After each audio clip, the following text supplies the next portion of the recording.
Good morning my dear students, myself Malam Divyas. और आज हम स्टार्ट करेंगे standard 12th chapter number 6, right, जो है मॉलिक्यूलर बेसिस ऑफ इनहेरिटेंस। जैसे कि बात करें अगर इनहेरिटेंस के बारे में, तो हम लोगों को पता है कि इनहेरिटेंस क्या है, राइट। मतलब कि पीढ़ी दर पीढ़ी जो भी हेरिडिटी ट्रांसफ़र होती है from one person to another person, right, उसे हम कहते हैं इनहेरिटेंस। तो यहाँ पर हम देखेंगे कि कैसे एक पर्सन में से दूसरे पर्सन में जो भी हेरिडिटी है वो ट्रांसफ़र कैसे हो रही है। ठीक है, तो स्टार्ट करते हैं सबसे पहले चैप्टर। तो जैसे कि यहाँ पर लिखा गया है कि डीऑक्सीरिबोन्यूक्लिक एसिड, राइट, मतलब कि DNA and ribonucleic acid means के RNA are the two types of nucleic acids found in living system, right. जैसे कि हम लोगों को पता है कि हमारी बॉडी के अंदर मेनली जितने भी ऑर्गेनिजम्स प्रेजेंट है उन सभी के बॉडी के अंदर अगर हम बात करें तो जो न्यूक्लिक एसिड्स है वो कौन से हैं, तो डीएनए है। But some others like virus में आप लोगों को पता है कि उनके अंदर जो भी जेनेटिक मटेरियल है वो क्या है, तो आरएनए है। ठीक है, तो यहाँ पर आपको दोनों चीज़ें दी गई है, डीएनए एंड आरएनए। मतलब कि ये जो दोनों है DNA and RNA both are two types of nucleic acids. After that DNA acts as a genetic material in most of the organism. ठीक है, यहाँ पर आपको यही चीज़ बोली गई है कि जो भी डीएनए है वो as a genetic material work करता है इन every organism except some others, right? RNA though it also acts as a genetic material in some viruses। ठीक है, यहाँ पर आपको क्या बोला गया है कि जो वायरस है उनके अंदर जो जेनेटिक मटेरियल है वो कौन सा होगा, तो आरएनए होगा। Mostly function as a messenger, right, और वो कैसे काम करता है, एज अ मैसेंजर, वो मैसेज पहुंचाने का काम करता है। Then RNA has additional roles as well। मतलब कि जो RNA उनके दूसरे भी मैसेंजर के अलावा भी बहुत सारे रोल्स है, वो कौन कौन से है तो देखते हैं। It function as a messenger, वो हम लोगों ने आगे देखा, as a adapter, right, adapter, then structural and in some cases as a catalytic molecule. ये अलग अलग तरह से सभी ऑर्गेनिजम्स के अंदर वर्क करता है।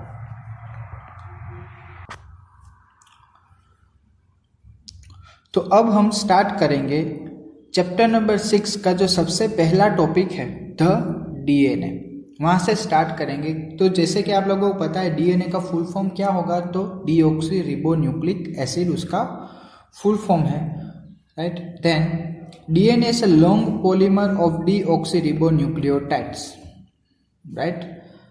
मतलब क्या है कि जो भी डीऑक्सीरिबोन्यूक्लियोटाइड्स है उसकी एक लंबी चेन, उसे हम क्या कहेंगे, डीएनए कहेंगे।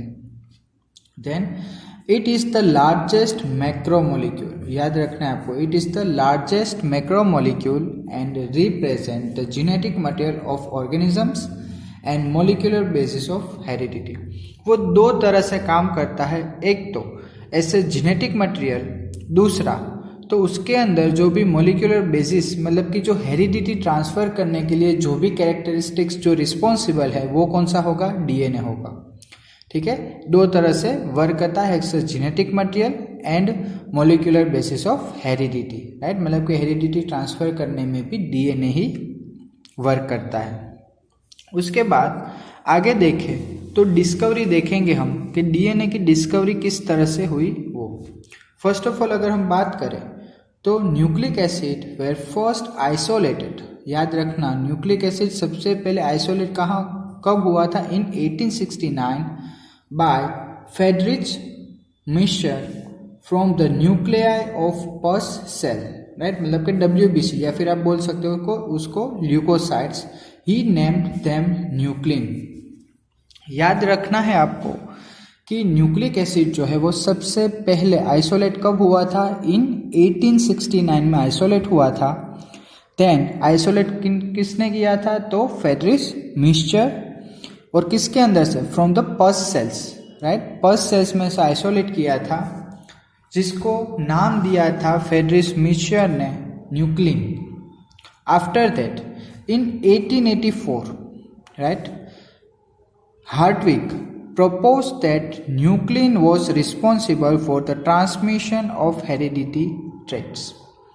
सबसे पहले तो फ्रेडरिक मीचर ने क्या किया कि फर्स्ट सेल मतलब कि WBC में से उन्होंने न्यूक्लिक एसिड आइडेंटिफाई किया। आफ्टर दैट इन 1884 में हार्टविग ने क्या बोला कि जो भी हेरिडिटी या फिर हेरिडिटी ट्रेट्स ट्रांसफ़र होने के लिए from one person to another person, right, जो भी रिस्पॉन्सिबल चीज़ है वो क्या है, न्यूक्लिन, राइट, वो न्यूक्लिन ही है जो हेरिडिटी ट्रांसफ़र करती है from one person to the another person.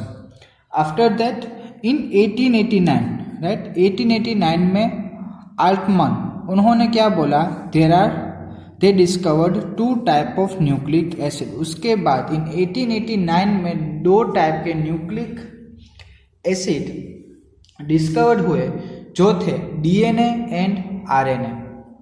Then Kornberg was the first to synthesize DNA in vitro in 1957, right. सबसे पहली बार कॉर्नबर्ग ही थे जिन्होंने DNA को सिंथेसाइज किया, मतलब कि DNA को अलग किया। अभी तक किसी को भी पता नहीं था, वो सब लोग जस्ट न्यूक्लिन समझ रहे, मतलब कि न्यूक्लिक एसिड पता था सब लोगों को, ठीक है, बट जो DNA है, राइट, उनको सबसे पहले सिंथेसाइज किया था कॉर्नबर्ग ने। ये सभी जो मैंने अभी आपको चीज़ें बताई है वो जस्ट फॉर योर इन्फॉर्मेशन है, याद रखने की ज़रूरत है आपको कुछ हद तक, ठीक है। आगे बात करें तो डबल हेलिक्स मॉडल, राइट, जैसे कि आप लोगों को पता है जो DNA का स्ट्रक्चर वो कैसा होता है, डबल हेलिक्स स्ट्रक्चर होता है। Double helix model for the structure of DNA was proposed by James Watson and Francis Crick, right? ये आपको पता है कि जो भी DNA डबल हेलिक्स मॉडल है वो किन्होंने प्रपोज किया था, तो James Watson and Francis Crick, based on the x-ray diffraction data given by Maurice Wilkins and Rosalind Franklin, right, मतलब कि जो डबल हेलिक्स DNA मॉडल जो है वो दिया था James Watson and Francis Crick ने, बट किसके बेसिस पर था वो, जो डेटा दिए गए थे Morris Wilkins and Rosalind Franklin, उन्होंने जो भी एक्स-रे डिफ्रैक्शन के थ्रू जो भी डेटा दिया था उसके बेसिस पर John James Watson and Francis Crick ने डबल हेलिक्स मॉडल दिया है, ठीक है। अब आगे बात करें तो लेंथ ऑफ DNA की अगर हम बात करें तो अलग अलग ऑर्गेनिजम्स में जो भी लेंथ ऑफ DNA होगी वो अलग अलग होगी। अब लेंथ ऑफ DNA को समझने से पहले DNA के स्ट्रक्चर को समझते हैं कि DNA एंड RNA दोनों के अंदर डिफरेंस क्या होता है, पहले वो जान लेते हैं, उसके बाद हम लेंथ ऑफ DNA पर आगे बढ़ेंगे। तो जैसे कि आप लोग देख सकते हो, ये वाला जो डायग्राम है वो DNA का है और ये वाला जो डायग्राम है वो RNA का है, ठीक है। तो आप लोग देख सकते हो डबल हेलिक्स स्ट्रक्चर है, राइट। DNA के अंदर क्या क्या प्रेजेंट होगा, ये चीज़ें आप 11th में पढ़ चुके हो। Cytosine, guanine, adenine and thymine present होगा, जो होंगे न्यूक्लियो बेसिस ऑफ DNA, ठीक है। और अगर हम RNA की बात करें तो RNA के अंदर क्या प्रेजेंट होगा, cytosine, guanine, adenine and uracil present होगा, जो होगा न्यूक्लियो बेसिस ऑफ RNA, ठीक है। DNA का फुल फॉर्म क्या होगा, डीऑक्सी रिबोन्यूक्लिक एसिड। RNA का फुल फॉर्म होगा रिबोन्यूक्लिक एसिड। बट एक चीज़ है कि आप यहाँ पर देख सकते हो कि जो भी DNA डबल हेलिक्स मॉडल जो होता है वो वहाँ पर उनके बीच में बेस पेयर्स प्रेजेंट होता है। बेस पेयर मतलब कि A जो है वो T के साथ अटैच्ड होगा, G जो है वो C के साथ अटैच्ड होगा, ठीक है। देन आफ्टर यहाँ पर जो भी साइड चेन, मतलब कि यहाँ पर जो साइड चेन जो है पूरी, राइट, वहाँ पर जो भी A T G C, समझ लो कि ये A T G C है, उनके बीच में भी बॉन्ड प्रेजेंट होते हैं। और वो बॉन्ड कौन से होंगे, शुगर फॉस्फेट बॉन्ड प्रेजेंट होंगे, ठीक है। अभी अगर आपको क्लियरली समझ में नहीं आ रहा है, आफ्टर डेथ जब हम आगे बढ़ेंगे इस चैप्टर में, मैं आप लोगों को डिटेल में बता दूंगा कि क्या चीज़ है। अभी जस्ट आप लोगों को थोड़ा सा इंट्रोडक्शन समझाने के लिए ही मैंने यहाँ पर इस डायग्राम को एक्सप्लेन किया है, राइट। यहाँ पर सबसे पहले आप लोगों को बेस पेयर पता होना चाहिए। तो nucleobases in the sense single stranded है, डबल स्ट्रैंडेड नहीं है, मतलब कि बेस पेयर बनाने के लिए उनको सामने की पेयर की ज़रूरत पड़ेगी, राइट। यहाँ पर जस्ट अभी टेम्पलेट स्ट्रैंड ही प्रेजेंट है, कॉम्प्लीमेंट्री स्ट्रैंड, उसके सामने जो नई स्ट्रैंड बनेगी वो अभी प्रेजेंट नहीं है, इसलिए हम लोगों ने यहाँ पर बोला है न्यूक्लियोबेस। बट यहाँ पर हमने क्या बोला है, बेस पेयर, मतलब कि बेस की पेयर प्रेजेंट है, ATGC साथ में अटैच्ड है। पर यहाँ पर आप देख सकते हो कि ATGC सभी जो है वो अलग अलग प्रेजेंट है, राइट। उसके सामने की जो कॉम्प्लीमेंट्री पेयर होनी चाहिए वो यहाँ पर प्रेजेंट नहीं है, ठीक है, ओके। तो उसके बाद अगर हम आगे बढ़े तो आप लोगों को पता है जैसे कि AT एक दूसरे के साथ बॉन्ड फॉर्मेशन करते हैं, GC एक दूसरे के साथ बॉन्ड फॉर्मेशन करते हैं, राइट। तो जैसे कि AT मतलब कि एडेनाइन एंड थाइमिन जो है, जब वो एक दूसरे के साथ बॉन्ड फॉर्मेशन करते हैं तो वो उसके बीच में कौन सा बॉन्ड फॉर्मेशन करेंगे, वो हाइड्रोजन बॉन्ड फॉर्मेशन करेंगे, राइट। जैसे कि आप लोगों को पता है कि AT, राइट, कितने बॉन्ड होते हैं, उनके बीच में 2 बॉन्ड होते हैं, और ये बॉन्ड कौन से होंगे, हाइड्रोजन बॉन्ड होंगे, ठीक है। और यहाँ पर GC मतलब कि ग्वानिन एंड साइटोसिन, उन दोनों के बीच में भी हाइड्रोजन बॉन्ड ही फॉर्म होंगे। बट यहाँ पर जो हाइड्रोजन बॉन्ड फॉर्म हो रहे हैं वो कितने होंगे, 3 हाइड्रोजन बॉन्ड, मतलब कि G triple bond C। But ये जो बॉन्ड है वो कौन से होंगे, हाइड्रोजन बॉन्ड ही प्रेजेंट होंगे, राइट। तो ये जस्ट कुछ बेसिक चीज़ें थी जो मुझे आप लोगों को समझानी थी। एक चीज़ और, जैसे कि हम लोगों ने यहाँ पर देखा कि बेस पेयर, राइट, किसी भी DNA की लेंथ की अगर हम बात करें तो उनकी लेंथ किसके ऊपर डिपेंडेंट होगी, इन बेस पेयर के ऊपर डिपेंडेंट होंगी। मतलब कि जितनी ज़्यादा बेस पेयर्स प्रेजेंट होंगी उतनी ही ज़्यादा DNA की लेंथ होगी, ठीक है। ये चीज़ आपको याद रखनी होगी कि जितने भी बेस पेयर ज़्यादा उतनी ही DNA की लेंथ भी ज़्यादा होगी, ठीक है। तो अब आगे बढ़ते हैं लेंथ ऑफ DNA। अभी ही हमने जो DNA का जो स्ट्रक्चर था, डबल हेलिक्स स्ट्रक्चर, DNA का स्ट्रक्चर एंड RNA के स्ट्रक्चर के बारे में हम लोगों ने देखा। वहाँ पर हम लोगों ने बात की कि जो भी लेंथ ऑफ DNA जो होगी वो किसके ऊपर डिपेंडेंट होगी, on the number of base pair, right, base pair के ऊपर डिपेंडेंट होती है। तो यहाँ पर देखते हैं, the length of DNA is usually referred to as the number of nucleotides, right. Nucleotides और न्यूक्लियोसाइड इन दोनों में भी डिफरेंस है, ठीक है। न्यूक्लियोटाइड में भी डिफरेंट है और न्यूक्लियोसाइड में भी डिफरेंस है। ये चीज़ भी मैं आप लोगों को आज बता रहा हूँ, आगे बताएंगे। तो यहाँ पर आपको क्या बोला गया है, और a pair of nucleoside base pair present in it, वो किसके ऊपर डिपेंडेंट होंगे, नंबर ऑफ न्यूक्लियोटाइड्स, या फिर उनके बीच में जो भी जितनी बेस पेयर प्रेजेंट है उसके ऊपर डिपेंड होंगी लेंथ ऑफ DNA। देखो यहाँ पर एक सिंपल फॉर्मूला मैंने बनाई है, राइट। लेंथ ऑफ DNA क्या बोला गया है, लेंथ ऑफ DNA मीन्स के number of base pair multiply by distance between them. जितनी बेस पेयर है उसको, जितना भी डिस्टेंस है उन दोनों के बीच में, उसके साथ अगर आप मल्टीप्लाई करोगे तो आपको क्या मिलेगा, लेंथ ऑफ DNA मिलेगी, राइट। आगे देखें तो ये फॉर्मूला याद रखना आप, राइट। देन आगे देखें तो बैक्टीरियोफाज नोन एज शाई इंटू 174 हैज़ 5386 न्यूक्लियोटाइड्स, मतलब कि बैक्टीरियोफाज के अंदर कितने न्यूक्लियोटाइड्स प्रेजेंट होते हैं, तो 5386 न्यूक्लियोटाइड्स उनके अंदर प्रेजेंट होते हैं, मतलब कि बेस पेयर्स प्रेजेंट होते हैं।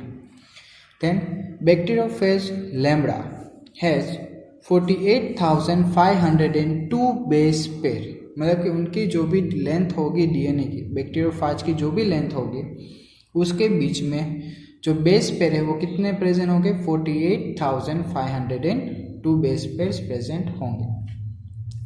देन इकोलाई की अगर हम बात करें तो इकोलाई के अंदर 4.6 × 10⁶ बेस पेयर्स प्रेजेंट होते हैं। और ह्यूमन या फिर haploid content of human DNA, right, human DNA की बात करें हम तो वहाँ पर 3.3 × 10⁶ बेस पेयर्स प्रेजेंट होते हैं।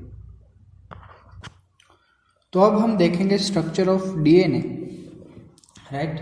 तो स्ट्रक्चर ऑफ पॉलीन्यूक्लियोटाइड चेन मतलब कि डीएनए एंड आरएनए। देखो अब पॉलीन्यूक्लियोटाइड मीन्स क्या होता है, पॉली मतलब many and nucleotide means base pair, मतलब कि many base pairs referred to as DNA and RNA chain, right. मतलब कि जब बहुत सारे बेस पेयर्स एक दूसरे के साथ अटैच्ड हो जाएंगे तो वो फॉर्म करेंगे डीएनए या फिर आरएनए। अब न्यूक्लियोटाइड, राइट, और न्यूक्लियोसाइड की अगर हम बात करें तो जैसे कि मैंने आप लोगों को आगे भी बोला था कि न्यूक्लियोटाइड एंड न्यूक्लियोसाइड दोनों के अंदर डिफरेंस है। न्यूक्लियोटाइड कब फॉर्मेशन होगा, जब phosphate group, sugar and nitrogenous base मतलब कि adenine, guanine, cytosine and thymine जब प्रेजेंट होंगे तो वो जो स्ट्रक्चर फॉर्म करेंगे उसे हम कहेंगे न्यूक्लियोटाइड, राइट। बट अगर हम न्यूक्लियोसाइड की बात करें तो क्या होगा कि जो भी न्यूक्लियोटाइड है उनके अंदर अगर फॉस्फेट ग्रुप प्रेजेंट नहीं होगा तो उसे हम कहेंगे न्यूक्लियोसाइड, ठीक है। देखो समझा रहा हूँ मैं आपको, ये जो डायग्राम है वो आपकी टेक्स्ट बुक का डायग्राम है। यहाँ पर आप देख सकते हैं कि डबल स्टैंडर्ड डीएनए है, ठीक है।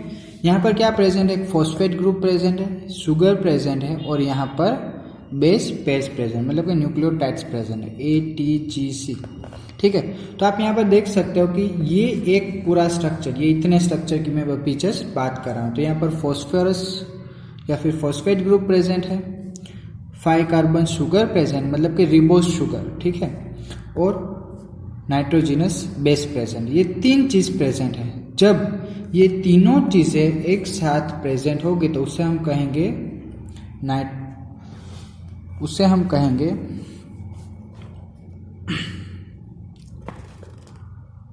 Nucleotide, right. मतलब कि जब phosphate group, 5 carbon sugar and ATGC, right, nitrogenous base जब प्रेजेंट होंगे तो उसे हम कहेंगे न्यूक्लियोटाइड। बट जब कभी भी ये जो फॉस्फेट ग्रुप है वो यहाँ पर प्रेजेंट नहीं होगा, बट खाली just 5 carbon sugar and nitrogenous base, अगर ये दोनों चीजें ही अगर प्रेजेंट होगी तो उससे हम कहेंगे न्यूक्लियोसाइड कहेंगे, right. Nucleotide in the sense phosphate group, 5 carbon sugar and nitrogenous base, तीनों चीजें प्रेजेंट होगी तो उसे हम कहेंगे न्यूक्लियोटाइड। बट जब कभी भी न्यूक्लियोटाइड के अंदर फॉस्फेट ग्रुप प्रेजेंट नहीं होगा तो उसे हम कहेंगे न्यूक्लियोसाइड, ठीक है। और यहाँ पर ये जो बॉन्ड फॉर्मेशन होगा वो कौन सा होगा, हाइड्रोजन बॉन्ड फॉर्मेशन होगा। दूसरी चीज, ये एक शुगर दूसरे फॉस्फेट के साथ ये जो बॉन्ड बना रहा है, ये वाला बॉन्ड, राइट, मतलब कि ये पूरा बॉन्ड, वो कौन सा बॉन्ड होगा, तो फॉस्फेट बॉन्ड होगा। कौन सा, फॉस्फेट बॉन्ड, ठीक है, राइट। एक दूसरी चीज, ये पूरा स्ट्रक्चर जब दूसरे स्ट्रक्चर के साथ अटैच होता है मतलब कि लॉन्ग पॉलीमर चेन फॉर्मेशन हो रही है यहाँ पर, ठीक है। तो ये चीज याद रखनी है आपको कि जो शुगर है वो फॉस्फेट के साथ फॉस्फेट बॉन्ड से अटैच्ड होते और यहाँ पर जो भी न्यूक्लियोटाइड्स है वो एक दूसरे के नाइट्रोजनस बेस जो है वो एक दूसरे के साथ हाइड्रोजन बॉन्ड से अटैच्ड होते हैं, ठीक है। तो अब चैप्टर में आगे बढ़ते हैं। जैसे कि मैंने आप लोगों को बताया कि फॉस्फेट ग्रुप, ठीक है, जैसे कि आप लोगों को पता है कि डीएनए जो है वो नेगेटिवली चार्ज होता है। डीएनए कैसा चार्ज है, उसका नेगेटिव चार्ज है। अब डीएनए का नेगेटिव चार्ज क्यों है, राइट। डीएनए का नेगेटिव चार्ज क्यों है? Because of the presence of phosphate group. देखो, DNA is a negative charge and this is due to the presence of PO4-3। देखो आप यहाँ पर फॉस्फेट ग्रुप जो है उसके पास माइनस प्रेजेंट, मतलब कि नेगेटिव चार्ज प्रेजेंट है। उसी नेगेटिव चार्ज की वजह से, उस नेगेटिव चार्ज की वजह से ही जो डीएनए है उसका चार्ज भी कैसा हो रहा है? Negative charge, right. फिर दूसरी चीज अगर हम बात करें तो 5 कार्बन शुगर और पेंटोस शुगर, ठीक है। तो डीएनए के अंदर कौन सी शुगर होगी? Deoxy ribose sugar. और आरएनए के अंदर कौन सी शुगर प्रेजेंट होगी? रिबोस शुगर प्रेजेंट होगी। देन आफ्टर नाइट्रोजिनस बेस की अगर हम बात करें तो प्यूरिन्स, राइट। दो टाइप के नाइट्रोजिनस बेस होते हैं, प्यूरिन्स एंड पिरामिडिन्स, राइट। तो प्यूरिन्स के अंदर कौन कौन होंगे? तो adenine and guanine. And pyrimidines के अंदर कौन कौन प्रेजेंट होंगे? साइटोसिन, थायमिन एंड यूरेसिल, ठीक है। अब एक चीज और, backbone of DNA is made up of sugar and phosphate. ये चीज याद रखने की, जो भी बैकबोन ऑफ डीएनए है ना वो किससे बना? Sugar and phosphate. देखो ये चीज मैंने आपको बताई थी। यहाँ पर शुगर और फॉस्फेट, मतलब यहाँ से स्टार्ट करते हैं, phosphate sugar, phosphate sugar, phosphate sugar, phosphate sugar. ये सभी चीजें मतलब कि जब एक दूसरे के साथ लॉन्ग चेन में अटैच्ड होती हैं, राइट, तो वो क्या करते हैं? डीएनए के लिए एक बैकबोन क्रिएट करते हैं, डीएनए का बैकबोन फॉर्मेशन करती है। अब ये चीज मैंने आपको अभी ही बताई थी कि nucleotide in the sense nucleoside plus phosphate group. अब न्यूक्लियोसाइड मतलब क्या होगा? 5 कार्बन शुगर प्लस क्या होगा? तो nitrogenous base. Nucleoside in the sense 5 carbon sugar plus nitrogenous base plus phosphate group अगर प्रेजेंट होंगे तो उसे हम कहेंगे nucleotide. And nucleoside in the sense, nucleotide में से जब हम फॉस्फेट ग्रुप को माइनस करेंगे, मतलब कि न्यूक्लियोटाइड के अंदर जब फॉस्फेट ग्रुप प्रेजेंट नहीं होगा तो उसे हम कहेंगे न्यूक्लियोसाइड। तो अब हम बात करेंगे बॉन्ड्स ऑफ डीएनए, मतलब कि डीएनए के अंदर कौन कौन से बॉन्ड्स प्रेजेंट होते हैं उसके बारे में, राइट। तो सबसे पहले देखेंगे हम ग्लाइकोसिडिक बॉन्ड, देन देखेंगे phosphodiester bond and third one जो है वो है हाइड्रोजन बॉन्ड, ठीक है। तो सबसे पहले हम स्टार्ट करेंगे ग्लाइकोसिडिक बॉन्ड से। तो स्टार्ट करेंगे ग्लाइकोसिडिक बॉन्ड से। तो जैसे कि आप यहाँ पर देख सकते हो, and glycosidic linkage between nitrogenous base and pentose sugar to form nucleoside. मतलब कि जैसे कि हम लोग आगे पढ़ चुके हैं कि जब nitrogenous base and pentose sugar जब एक दूसरे के साथ अटैच्ड होती है तो वो क्या फॉर्मेशन करते हैं? न्यूक्लियोसाइड फॉर्मेशन करती है, राइट। मतलब कि नाइट्रोजिनस बेस एंड शुगर के बीच में जो बॉन्ड प्रेजेंट होगा उसे हम कहेंगे ग्लाइकोसिडिक लिंकेज। देखो ये स्ट्रक्चर है, ठीक है। यहाँ पर ये क्या है? नाइट्रोजिनस बेस और ये शुगर है, ठीक है। और यहाँ पर फॉस्फेट ग्रुप, मतलब कि नाइट्रोजिनस बेस और शुगर के बीच में ये वाला जो बॉन्ड है वो कौन सा बॉन्ड होगा? Glycosidic linkage. मतलब कि ग्लाइकोसिडिक बॉन्ड प्रेजेंट होगा, मतलब कि ये है नाइट्रोजिनस बेस और ये है शुगर। उन दोनों के बीच में जो ये बॉन्ड फॉर्म हो रहा है उसे हम कहेंगे ग्लाइकोसिडिक बॉन्ड या फिर ग्लाइकोसिडिक लिंकेज, ठीक है। यहाँ पर आपको एग्जाम्पल दिया गया है, deoxy adenosine, deoxy cytidine, deoxythymidine, RNA adenosine, deoxy guanosine, ये सभी एग्जाम्पल्स हैं। नेक्स्ट जो बॉन्ड प्रेजेंट है वो कौन सा बॉन्ड प्रेजेंट है? तो फॉस्फोडाइस्टर बॉन्ड, मतलब कि 3 prime to 5 prime phosphodiester linkage, right. मतलब कि 3 प्राइम से 5 प्राइम और 5 प्राइम से 3 prime. Adjacent nucleotides connected together to form a long polymer chain. मतलब कि जो भी एडजेसेंट न्यूक्लियोटाइड्स जो प्रेजेंट है, ठीक है। मतलब कि देखो हम लोगों ने क्या बोला था कि न्यूक्लियोटाइड्स हम किसे कहेंगे? ये पूरा जो स्ट्रक्चर है उसे हम न्यूक्लियोटाइड कहेंगे, राइट। यहाँ से ये पूरा जो स्ट्रक्चर है उसे हम न्यूक्लियोटाइड कहेंगे, यहाँ से ये पूरा स्ट्रक्चर उसे हम न्यूक्लियोटाइड कहेंगे, ठीक है। तो ये एक न्यूक्लियोटाइड जब दूसरे न्यूक्लियोटाइड से जो अटैच्ड होता है, यहाँ पर जो बॉन्ड फॉर्मेशन होता है ना शुगर एंड फॉस्फेट के बीच में, ये वाला जो बॉन्ड फॉर्मेशन होता है उसे हम कहेंगे फॉस्फोडाइस्टर बॉन्ड, राइट। मतलब कि फॉस्फेट ग्रुप जो है फॉस्फोडाइस्टर बॉन्ड इसे हम कहेंगे। समझ में आया। और वो क्या करेंगे कि जब बहुत सारे न्यूक्लियोटाइड्स एक दूसरे के साथ अटैच होंगे with the help of phosphodiester bond, तो वो जो फॉर्म करेंगे उसे हम कहेंगे डीएनए चेन या फिर सिंगल स्ट्रैंडेड डीएनए फॉर्मेशन करेंगे। और उसके सामने जब वैसे ही सेम चेन बनेगी तो उसे हम कहेंगे डबल हेलिक्स स्ट्रक्चर या फिर डीएनए, ठीक है। और लास्ट जो बॉन्ड है वो है हाइड्रोजन बॉन्ड।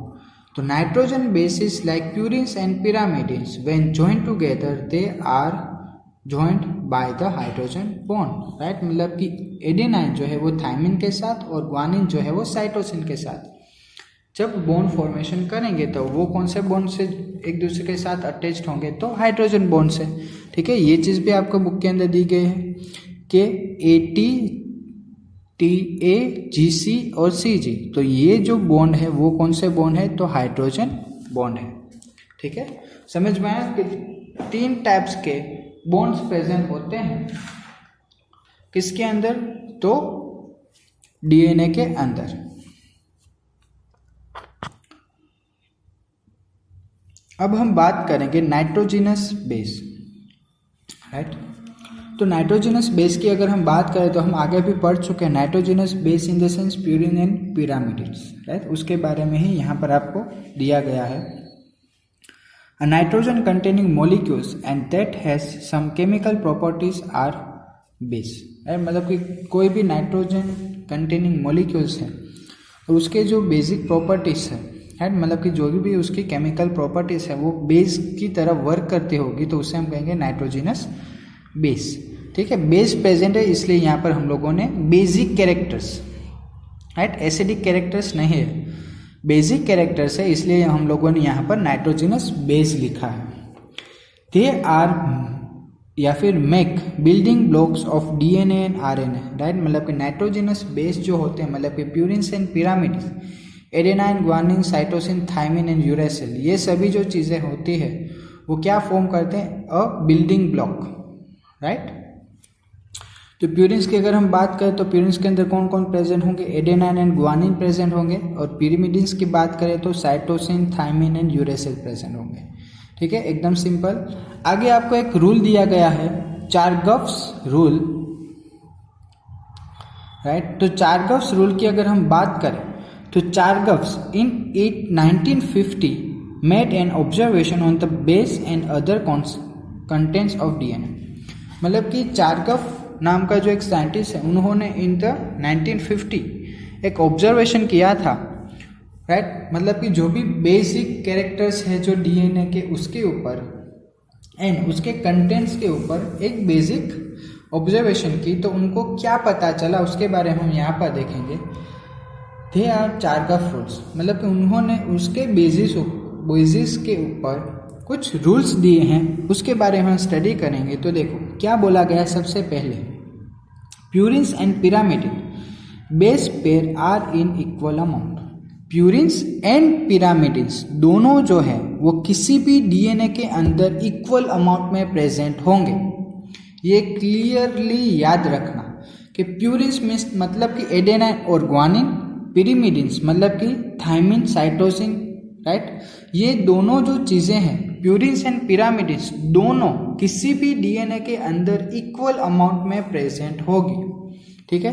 तो AT is equal to T plus C equal amount में, राइट। तो हम क्या करेंगे, A प्लस G मतलब एडेनाइन, ग्वानिन, प्यूरिन्स है, upon thymine and cytosine, pyrimidines, उन दोनों को कैंसिल आउट करेंगे, मतलब कि equal number of base pairs present होगी तो उसका आंसर क्या मिलेगा, हमको 1 मिलेगा, राइट।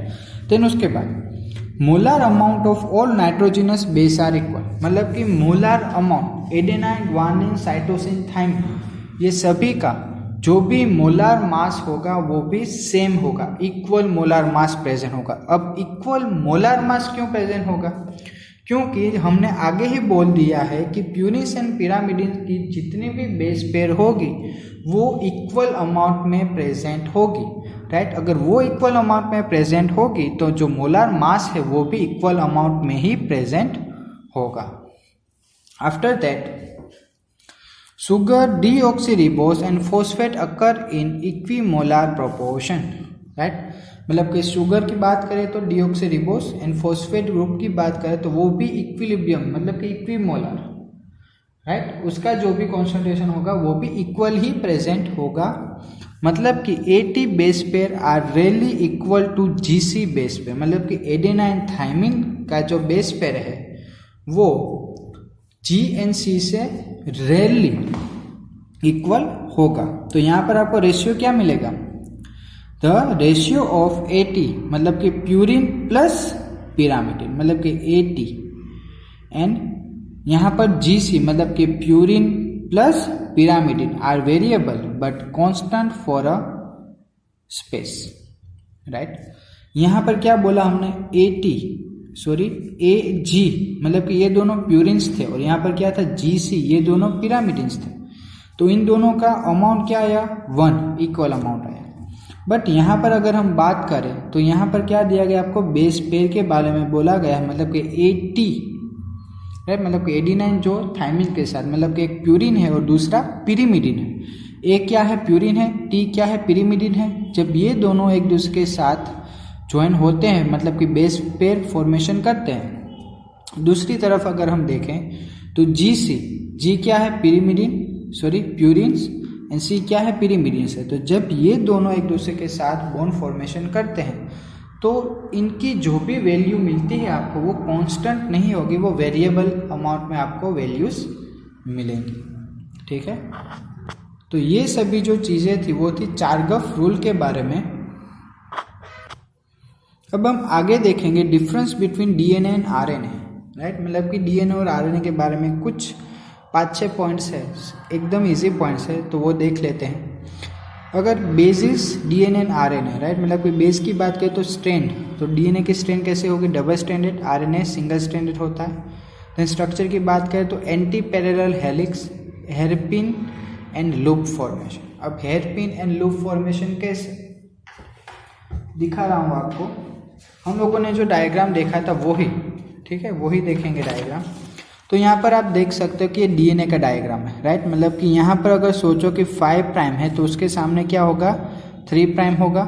यहाँ पर 3 प्राइम होगा तो उसके सामने क्या होगा, 5 प्राइम, मतलब कि एंटी पैरेलल, एक यहाँ से यहाँ तक और दूसरा नीचे से ऊपर तक, एंटी पैरेलल डायरेक्शन। अगर RNA की बात करें, राइट, तो RNA हेयरपिन लूप, मतलब कि यहाँ पर ये लूप्स फॉर्मेशन हो रहे हैं, ठीक है, लूप्स फॉर्मेशन, वो किसी की भी चीज़ के साथ अभी अटैच नहीं है, मतलब कि टेम्पलेट स्ट्रैंड जो है उन्होंने अभी कॉम्प्लीमेंट्री स्ट्रैंड फॉर्मेशन नहीं की है, ठीक है। तो वो हेयर लूप मतलब कि hairpin loop like structure formation करते हैं, इसलिए उसके ऊपर से हम लोगों ने बोला है कि उसका जो स्ट्रक्चर है वो कैसा होगा, hairpin and loop formation. Sugar की बात करें तो DNA के अंदर डीऑक्सीरिबोस और RNA के अंदर रिबोस शुगर प्रेजेंट होगी। लोकेशन की बात करें तो न्यूक्लियर और माइटोकॉन्ड्रियल, न्यूक्लियस के अंदर हो सकते हैं या फिर माइटोकॉन्ड्रियल के अंदर। RNA की बात करें तो न्यूक्लियर या फिर साइटोप्लाज्मिक, RNA साइटोप्लाज्म में प्रेजेंट होगा। लाइफ टाइम की बात करें तो DNA की लॉन्ग लाइफ टाइम और RNA की शॉर्ट लाइफ टाइम है। प्रोसेस की बात करें तो transcription and translation, transcription, translation, replication, ये तीनों चीज़ें हमारे इस चैप्टर के अंदर बहुत इम्पोर्टेंट टॉपिक्स हैं और बहुत ज़्यादा वेटेज भी कवर करते हैं, जो हम आगे के लेक्चर्स में देखेंगे। ट्रांसक्रिप्शन क्या है, ट्रांसलेशन क्या है, वो सभी चीज़ें हम देखेंगे आगे।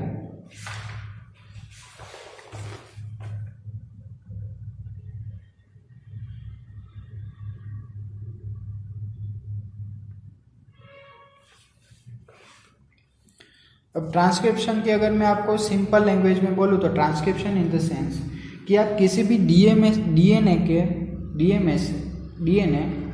का यूज़ करके अगर आप RNA बनाओ, मतलब कि DNA में से आप RNA बनाते हो तो उसे हम कहेंगे ट्रांसक्रिप्शन। और translation in the sense DNA में से जब प्रोटीन सिंथेसिस होता है, मतलब कि जो भी DNA की स्ट्रैंड है उसमें से जब प्रोटीन सिंथेसिस होता है तो उसे हम कहेंगे translation.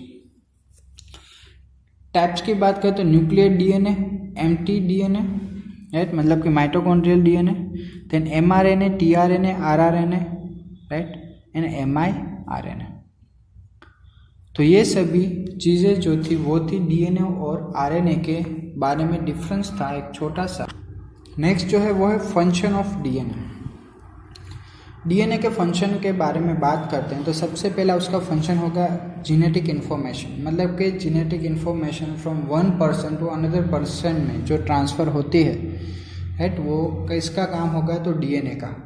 After that replication, replication in the sense DNA में से ही डीएनए बनाना, मतलब कि एक डीएनए की स्ट्रैंड में से दूसरे डीएनए की स्ट्रैंड को फॉर्म करना, राइट, उसे हम कहेंगे replication. Then chromosomes, chromosome formation में रिकॉम्बिनेशन, ट्रांसक्रिप्शन, ये चीज़ मैंने अभी आपको बताई कि डीएनए में से जब आप आरएनए फॉर्मेशन करते हो तो उसे हम कहेंगे ट्रांसक्रिप्शन। Then cellular metabolism. अब cellular metabolism in the sense जो भी आपकी बॉडी के अंदर जो भी metabolic process, anabolic and catabolic process, right, metabolism in the sense anabolic plus catabolic, right, मतलब कि anabolic process and catabolic process, जो भी आपकी सेल्यूलर लेवल पर जो भी प्रोसेस होती है उसे हम कहेंगे मेटाबॉलिक प्रोसेस, राइट, मतलब कि मेटाबॉलिज्म। तो उसके ऊपर भी डीएनए ही फंक्शन करता है। देन डिफ्रेंशिएशन, राइट, मतलब कि एक में से ज़्यादा फॉर्मेशन करना, डिफ्रेंशिएशन। डेवलपमेंट पता है आपको। देन डीएनए फिंगरप्रिंटिंग, ये जो टॉपिक है डीएनए फिंगरप्रिंटिंग वो हम इस चैप्टर में लास्ट में हम पढ़ेंगे डिटेल में, ठीक है।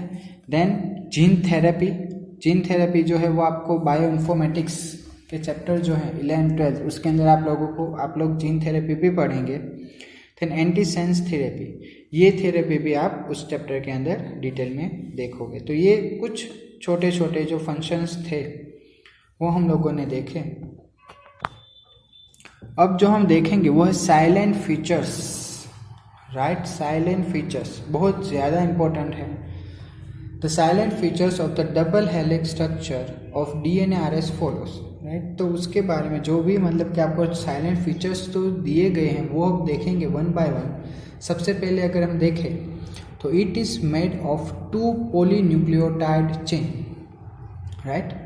अभी ही हम लोगों ने देखा कि जो भी डीएनए होता है उसकी जो भी चेन होती है वो पॉलीन्यूक्लियोटाइड चेन से बनी हुई होती है।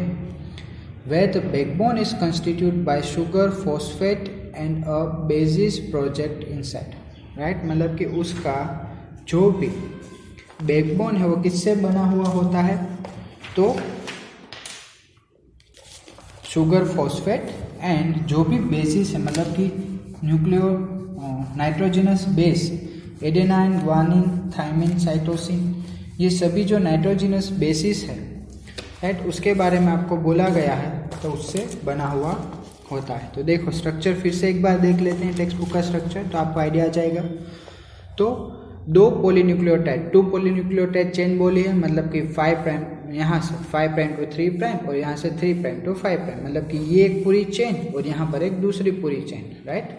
उसके बाद हम लोगों ने क्या बोला कि उसका जो बैकबोन है वो किससे बना हुआ होता है तो फॉस्फेट शुगर बॉन्ड और उसके साथ इन्वर्टेड मतलब कि अंदर की साइड क्या अटैच्ड है तो नाइट्रोजिनस बेस, राइट। तो ये से स्ट्रक्चर, ये एक पॉलीन्यूक्लियोटाइड चेन, यहाँ पर एक दूसरी पॉलीन्यूक्लियोटाइड चेन, ये दोनों जब पॉलीन्यूक्लियोटाइड चेन एक दूसरे के साथ हाइड्रोजन बॉन्ड से जब अटैच्ड होती है, राइट, तो उससे जो भी फॉर्मेशन होता है उसे हम कहते हैं DNA. After that the 2 chains have anti parallel polarity, right. ये चीज़ भी आप लोगों को पता है, मतलब कि एक जो पॉलीन्यूक्लियोटाइड की चेन होगी वो 5 प्राइम से 3 प्राइम के साइड जाएगी और दूसरी जो है वो 3 प्राइम से 5 प्राइम तक जाएगी, राइट, मतलब कि opposite direction, anti parallel polarity है इसलिए। तो देखो यहाँ पर दिया गया आपको 5 प्राइम से 3 प्राइम, राइट, और यहाँ पर 3 प्राइम से 5 प्राइम, ठीक है। आगे the bases in the 2 strands are paired through hydrogen bond forming base pair. ये भी हम लोगों ने देखा कि उसके अंदर जो भी बेस पेयर्स प्रेजेंट होते हैं, मतलब कि ATGC, right, ATGC, AT double bond, GC triple bond, तो वो एक दूसरे के साथ किससे अटैच होते हैं with the help of hydrogen bond. Then adenine form 2 hydrogen bond with thymine, मतलब कि एडेनाइन जो होता है वो ऑलवेज थायमिन के साथ ही अटैच होता है, मतलब कि एक प्यूरिन और एक पिरामिडिन, राइट। मतलब कि एडेनाइन जो है वो प्यूरिन है, थायमिन जो है वो पिरिमिडिन, मतलब कि प्यूरिन पिरिमिडिन एक दूसरे के साथ बॉन्ड फॉर्मेशन करते हैं, और वो बॉन्ड जो फॉर्मेशन होता है वो कौन सा होगा, हाइड्रोजन बॉन्ड फॉर्मेशन होगा, right, in the opposite strand, मतलब कि वो भी ऑपोजिट स्ट्रैंड्स में, एंड वाइस वर्सा, ठीक है। सिमिलरली अगर हम आगे बात करें तो similarly guanine is bonded with cytosine with the 3 hydrogen bond. अब जो ग्वानिन है वो किसके साथ अटैच होता है, ऑलवेज साइटोसिन, मतलब कि GC बॉन्ड, और वो भी किससे अटैच होते हैं, कौन से बॉन्ड, हाइड्रोजन बॉन्ड से अटैच होते हैं, मतलब कि एक प्यूरिन दूसरा pyrimidine, right. As a result, a large size purine always comes opposite to the small size pyrimidine। ये चीज़ भी आपको समझने जैसी है कि प्यूरिन की जो साइज होती है वो ऑलवेज लार्ज होती है as compare to pyrimidine. Pyrimidine की साइज कैसे होती है, स्मॉल होती है, राइट। याद रखना कि प्यूरिन की साइज जो है वो ज़्यादा होती है कंपेयरिंग टू पिरिमिडिन। पिरिमिडिन की साइज छोटी होती है। Then this generates approximately uniform distance between the 2 strands of the helix। मतलब कि दोनों जो भी DNA हेलिक्स के जो स्ट्रैंड होते हैं उनके बीच में इक्वल डिस्टेंस मेंटेन करते हैं। ये चीज़ आप देख लो यहाँ पर, यहाँ से यहाँ तक का जो भी डिस्टेंस होगा सभी के अंदर वो इक्वल डिस्टेंस ही होगा, ठीक है, मतलब कि इक्वल डिस्टेंस फॉर्मेशन करते हैं। आगे बात करें तो The 2 chains are coiled in a right-handed fashion। मतलब कि दोनों जो coil है वो एक दूसरे के साथ right-handed fashion में attached होते हैं। The width of the helix is 3.4 nanometer and there are roughly 10 base pair in each turn। देखो ये चीज़ भी आपको बता दे रहा हूँ कि यहाँ से लेकर यहाँ तक ये एक पोर्शन, इतना पोर्शन, राइट, इनकी साइज कितनी होगी, 3.4 नैनोमीटर। मतलब कि यहाँ से लेकर यहाँ तक की साइज, यहाँ से लेकर यहाँ तक की साइज कितनी है, 3.4 नैनोमीटर। और इनके बीच में 3.4 नैनोमीटर के बीच में कितने बेस पेयर प्रेजेंट होंगे, approximately 10 base pair, just 10 base pair से प्रेजेंट होंगे। मतलब कि ATGC वैसे 10 बेस पेयर से प्रेजेंट होगी, उससे ज़्यादा नहीं। और दूसरी चीज़ कि एक बेस पेयर और दूसरे बेस पेयर के बीच का जो डिस्टेंस है वो कितना होगा, 0.34 नैनोमीटर, इतना डिस्टेंस होगा एक पेयर, मतलब कि एक बेस पेयर और दूसरे बेस पेयर के बीच में। तो यही चीज़ आपको यहाँ पर बोली गई है, ठीक है। The distance between a base pair in helix is approximately equal to 0.34 nanometer. ये चीज़ भी मैंने आपको बता दी। After that planes of adjacent base pair are stacked over one another। मतलब कि जो भी adjacent base pairs होंगे वो एक दूसरे के साथ attached होंगे। DNA is acidic, ये चीज़ भी मैंने आपको बता दी कि DNA कैसा होता है, एसिडिक होता है। It requires basic histone protein। मतलब कि DNA वैसे एसिडिक है और उसको रिक्वायर होते हैं बेसिक हिस्टोन प्रोटीन्स, राइट। इसके आगे हम देखेंगे histone proteins, non histone proteins, उसका फंक्शन किस तरह से वर्क करते हैं, वो सभी चीज़ें हम देखेंगे डिटेल में, राइट। उसके पहले एक छोटी सी चीज़, Francis Crick, right. Francis Crick ने क्या किया था, तो सेंट्रल डोग्मा दिया था in the year 1957। Francis Crick ने 1907 के अंदर propose the central dogma in molecular biology, central dogma दिया, राइट। अब आपको क्वेश्चन ये अराइज होगा कि सेंट्रल डोग्मा आखिर है क्या। तो जैसे कि आप लोगों को पता है कि आपकी बॉडी के अंदर प्रोटीन्स प्रेजेंट होते हैं, राइट, प्रोटीन्स फॉर्मेशन होते हैं। तो प्रोटीन्स फॉर्मेशन की जो प्रोसेस है ना, उससे हम कंसिडर करेंगे ऐसे सेंट्रल डोग्मा, राइट। और उसके अंदर भी 3 प्रोसेस होती है, उसके बाद प्रोटीन फॉर्मेशन होता है। तो यहाँ पर आप देख सकते हो DNA, RNA एंड प्रोटीन। मतलब कि DNA जो है, DNA में से फिर से DNA बनेगा, उसे हम कहेंगे रेप्लिकेशन। DNA में से फिर से DNA बनना, उसे हम कहेंगे रेप्लिकेशन। DNA में से mRNA जब बनेगा तो उसे हम कहेंगे ट्रांसक्रिप्शन, ठीक है। ये चीज़ भी हमने देखी है। देन mRNA में से जब प्रोटीन फॉर्मेशन होगा तो उसे हम कहेंगे ट्रांसलेशन, राइट। इन 3 स्टेप्स के बाद प्रोटीन फॉर्मेशन होता है, राइट। सबसे पहले क्या होगा, रेप्लिकेशन, देन ट्रांसक्रिप्शन और लास्ट में ट्रांसलेशन। जब ये तीनों चीज़ें एक दूसरे के साथ कंबाइन होती है, मतलब कि तीनों प्रोसेस जब एक साथ होती है, तो उसके बाद में जो लास्ट प्रोडक्ट फॉर्मेशन होगा वो कौन सा होगा, प्रोटीन फॉर्मेशन होगा, ठीक है। तो इसके बाद वाला जो हम आगे जब देखेंगे इस चैप्टर के अंदर, तो हम डिटेल में पूरा रेप्लिकेशन देखेंगे, फिर ट्रांसक्रिप्शन भी देखेंगे और ट्रांसलेशन भी देखेंगे। ये तीनों चीज़ें हम डिटेल में आगे लेक्चर के अंदर देखेंगे, ठीक है। तो अब हम देखेंगे packaging of DNA helix.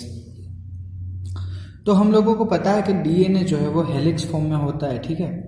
But अब हम देखेंगे कि in prokaryotes and in eukaryotes दोनों के अंदर जो डीएनए जो होता है वो किस तरह से पैक्ड होता है, राइट। मतलब कि जो डीएनए है जब वो पैक होता है तो वो क्रोमोसोम फॉर्मेशन करता है, ठीक है। तो वो क्रोमोसोम के अंदर जो डीएनए है वो किस तरह से फॉर्म होता है, तो उसके बारे में हम अब देखेंगे। सबसे पहले हम स्टार्ट करेंगे डीएनए पैकेजिंग इन प्रोकैरियोट्स। पहले हम देखेंगे प्रोकैरियोट्स। तो यहाँ पर हम लोगों ने एग्जाम्पल लिया है इकोलाई, ठीक है। तो क्या बोला गया आपको, in prokaryotes such as E coli they do not have a defined nucleus, ठीक है। मतलब क्या हुआ कि जैसे कि आप लोगों को पता है कि इकोलाई जो बैक्टीरिया होता है उसके पास वेल डिफाइंड न्यूक्लियस नहीं होता, ठीक है।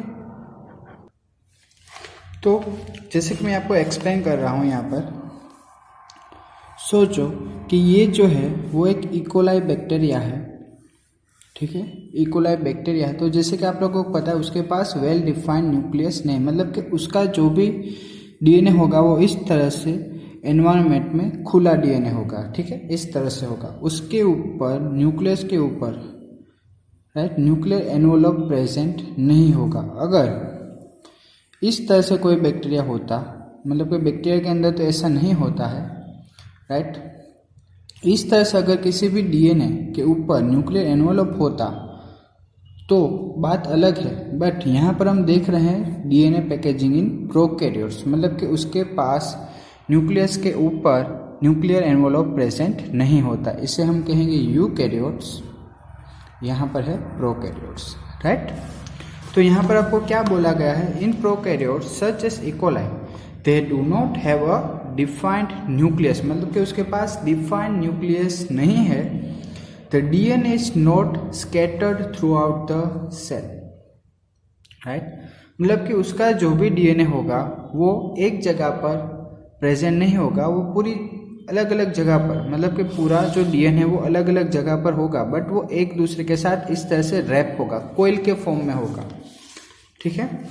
DNA lies in the cytoplasm, और यहाँ पर ये जो होगा उसे हम क्या कहेंगे, साइटोप्लाज्म। मतलब कि इकोलाई के अंदर, मतलब कि किसी भी प्रोकैरियोटिक सेल के अंदर जो भी डीएनए होगा वो साइटोप्लाज्म में प्रेजेंट होता है।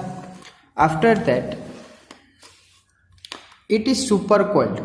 अब आपको होगा कि सुपर कोइल्ड का मीनिंग क्या है, ठीक है। मतलब कि coiled and recoiled with the help of RNAs and non-histone protein like polyamines, ठीक है। तो अब ये चीज़ मैं आपको बता रहा हूँ कि सुपर कोइलिंग या फिर सुपर कोइल्ड मीन्स क्या। तो देखो ये जो भी डीएनए होगा, मतलब कि अगर डीएनए हम सोचे कि इस तरह से डीएनए है, ठीक है, इस तरह से, बट यहाँ पर क्या हो रहा है कि जो भी डीएनए है वो इस तरह से एक दूसरे के साथ रैप है, राइट। तो इसी को हमने बोला है सुपर कोइल्ड, राइट। इसे हमने कहा है सुपर कोइल्ड। बट एक चीज और है यहाँ पर, आपको यहाँ पर बोला गया है with the help of RNS and non histone protein. अब नॉन हिस्टोन प्रोटीन मतलब क्या होगा, ठीक है। देखो एक चीज क्लियर कर देता हूँ आपको कि हिस्टोन प्रोटीन जो है वो हेल्प करते हैं कि जो भी डीएनए होगा उसको रैप करने में या फिर कोइल के फॉर्म में रैप करने में वो हेल्प करता है, ठीक है। बट यहाँ पर हम लोगों ने क्या बोला है कि नॉन हिस्टोन प्रोटीन है, right. Non histone proteins in the sense वो है तो प्रोटीन्स ही, राइट, बट उसके पास हिस्टोन्स प्रेजेंट नहीं होते, ठीक है। तो उसका हमने नाम बोला है पॉलीअमाइंस। अब पॉलीअमाइन, पॉली मतलब के मैनी एंड अमाइंस मतलब कि आपको पता है NH2 group, right. Polyamines in the sense many NH2 group, जब बहुत सारे NH2 ग्रुप जब एक दूसरे के साथ अटैच्ड होते हैं तो वो क्या फॉर्म करेंगे, नॉन हिस्टोन प्रोटीन्स फॉर्मेशन करते हैं, ठीक है। After that DNA is held with some proteins which are positively charged in a region termed as nucleoid and also known as prochromosome। देखो DNA कैसा चार्ज होता है, DNA के पास चार्ज कैसा, पॉजिटिव चार्ज है या फिर नेगेटिव चार्ज है, DNA से नेगेटिवली चार्ज, ठीक है। देखो समझते हैं, DNA जो है उसके पास चार्ज कैसा है, नेगेटिव चार्ज है। क्यों नेगेटिव चार्ज है, बिकॉज हमने इसके अगले लेक्चर में देख लिया, negative charge because of the presence of phosphate group, right, PO43 minus. यहाँ पर जो माइनस है ना उसकी वजह से DNA का चार्ज कैसा है, माइनस चार्ज, ठीक है। तो जब DNA जो है वो किसी भी प्रोटीन के साथ जब वो बाइंड होता है, राइट, तो वो प्रोटीन कैसा होगा, नेगेटिवली चार्ज होगा या फिर पॉजिटिवली चार्ज होगा। DNA नेगेटिवली चार्ज है, राइट, तो प्रोटीन कैसा होना चाहिए, पॉजिटिवली चार्ज होना चाहिए, तो ही वो एक दूसरे के साथ बाइंड होंगे। अदरवाइज क्या होगा कि अगर DNA भी नेगेटिवली चार्ज है और कोई जो प्रोटीन है वो भी अगर नेगेटिवली चार्ज होगा तो दोनों एक दूसरे से रिपल करेंगे, समझ में आया। इसलिए क्या होगा कि जो भी DNA जो है वो प्रोटीन जो है उसके साथ जब बाइंड होता है तो DNA negatively charge and protein जो होगा वो पॉजिटिवली चार्ज होगा, राइट। तो उसकी वजह से जो भी एक स्ट्रक्चर फॉर्मेशन रीजन बनता है उसे हम कहते हैं न्यूक्लियोइड या फिर प्रोक्रोमोसोम, ठीक है। तो एक चीज कि यहाँ पर जो भी आपको DNA पैकेजिंग बोला गया है प्रोकैरियोट्स के बारे में वो डिटेल में नहीं दिया गया है आपको, बट जो DNA पैकेजिंग इन यूकैरियोट्स जो अब हम पढ़ने वाले हैं वो टॉपिक जो है वो आपके लिए मोस्ट IMP है वैसे देखे तो, बिकॉज यहाँ पर आपको जो भी DNA पैकेजिंग जो होता है यूकैरियोट्स के अंदर वो डिटेल में आपको बोला गया है, ठीक है। तो स्टार्ट करते हैं सबसे पहले टॉपिक। तो आपको क्या बोला गया है, DNA packaging in eukaryotes, this organism या फिर this organization is much more complex. मतलब कि जो भी DNA पैकेजिंग की जो प्रोसेस है वो बहुत कॉम्प्लेक्स प्रोसेस है, ठीक है। There is a set of positively charge basic proteins rich in lysine and arginine called histones.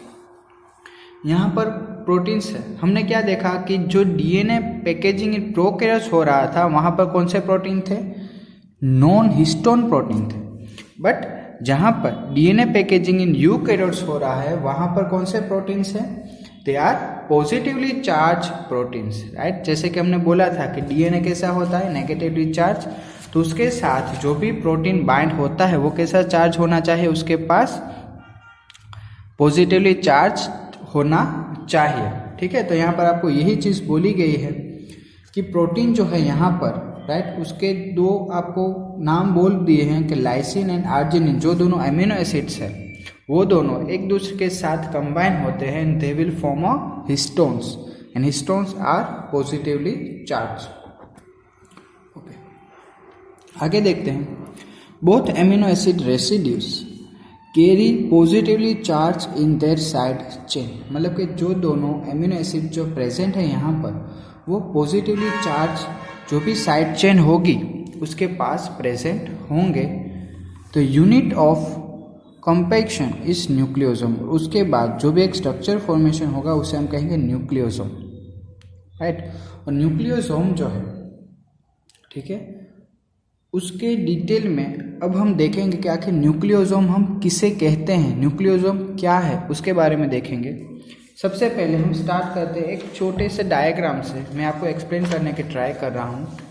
यहाँ पर ये जो है वो न्यूक्लियोसोम मॉडल है, ये पूरा जो स्ट्रक्चर है ना वो न्यूक्लियोसोम मॉडल है, ठीक है। यहाँ पर जो डीएनए है ना उसका पैकेजिंग हो रहा है।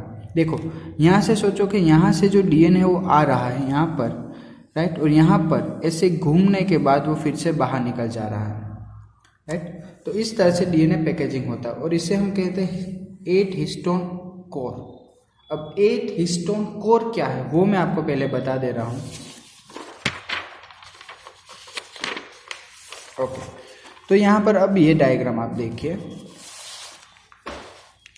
यहाँ पर क्या है, न्यूक्लियस, राइट, मतलब कि कोई भी एक सेल है, यूकैरियोटिक सेल है, यहाँ पर न्यूक्लियस है, तो न्यूक्लियस में क्या प्रेजेंट होगा, क्रोमोसोम प्रेजेंट होगा।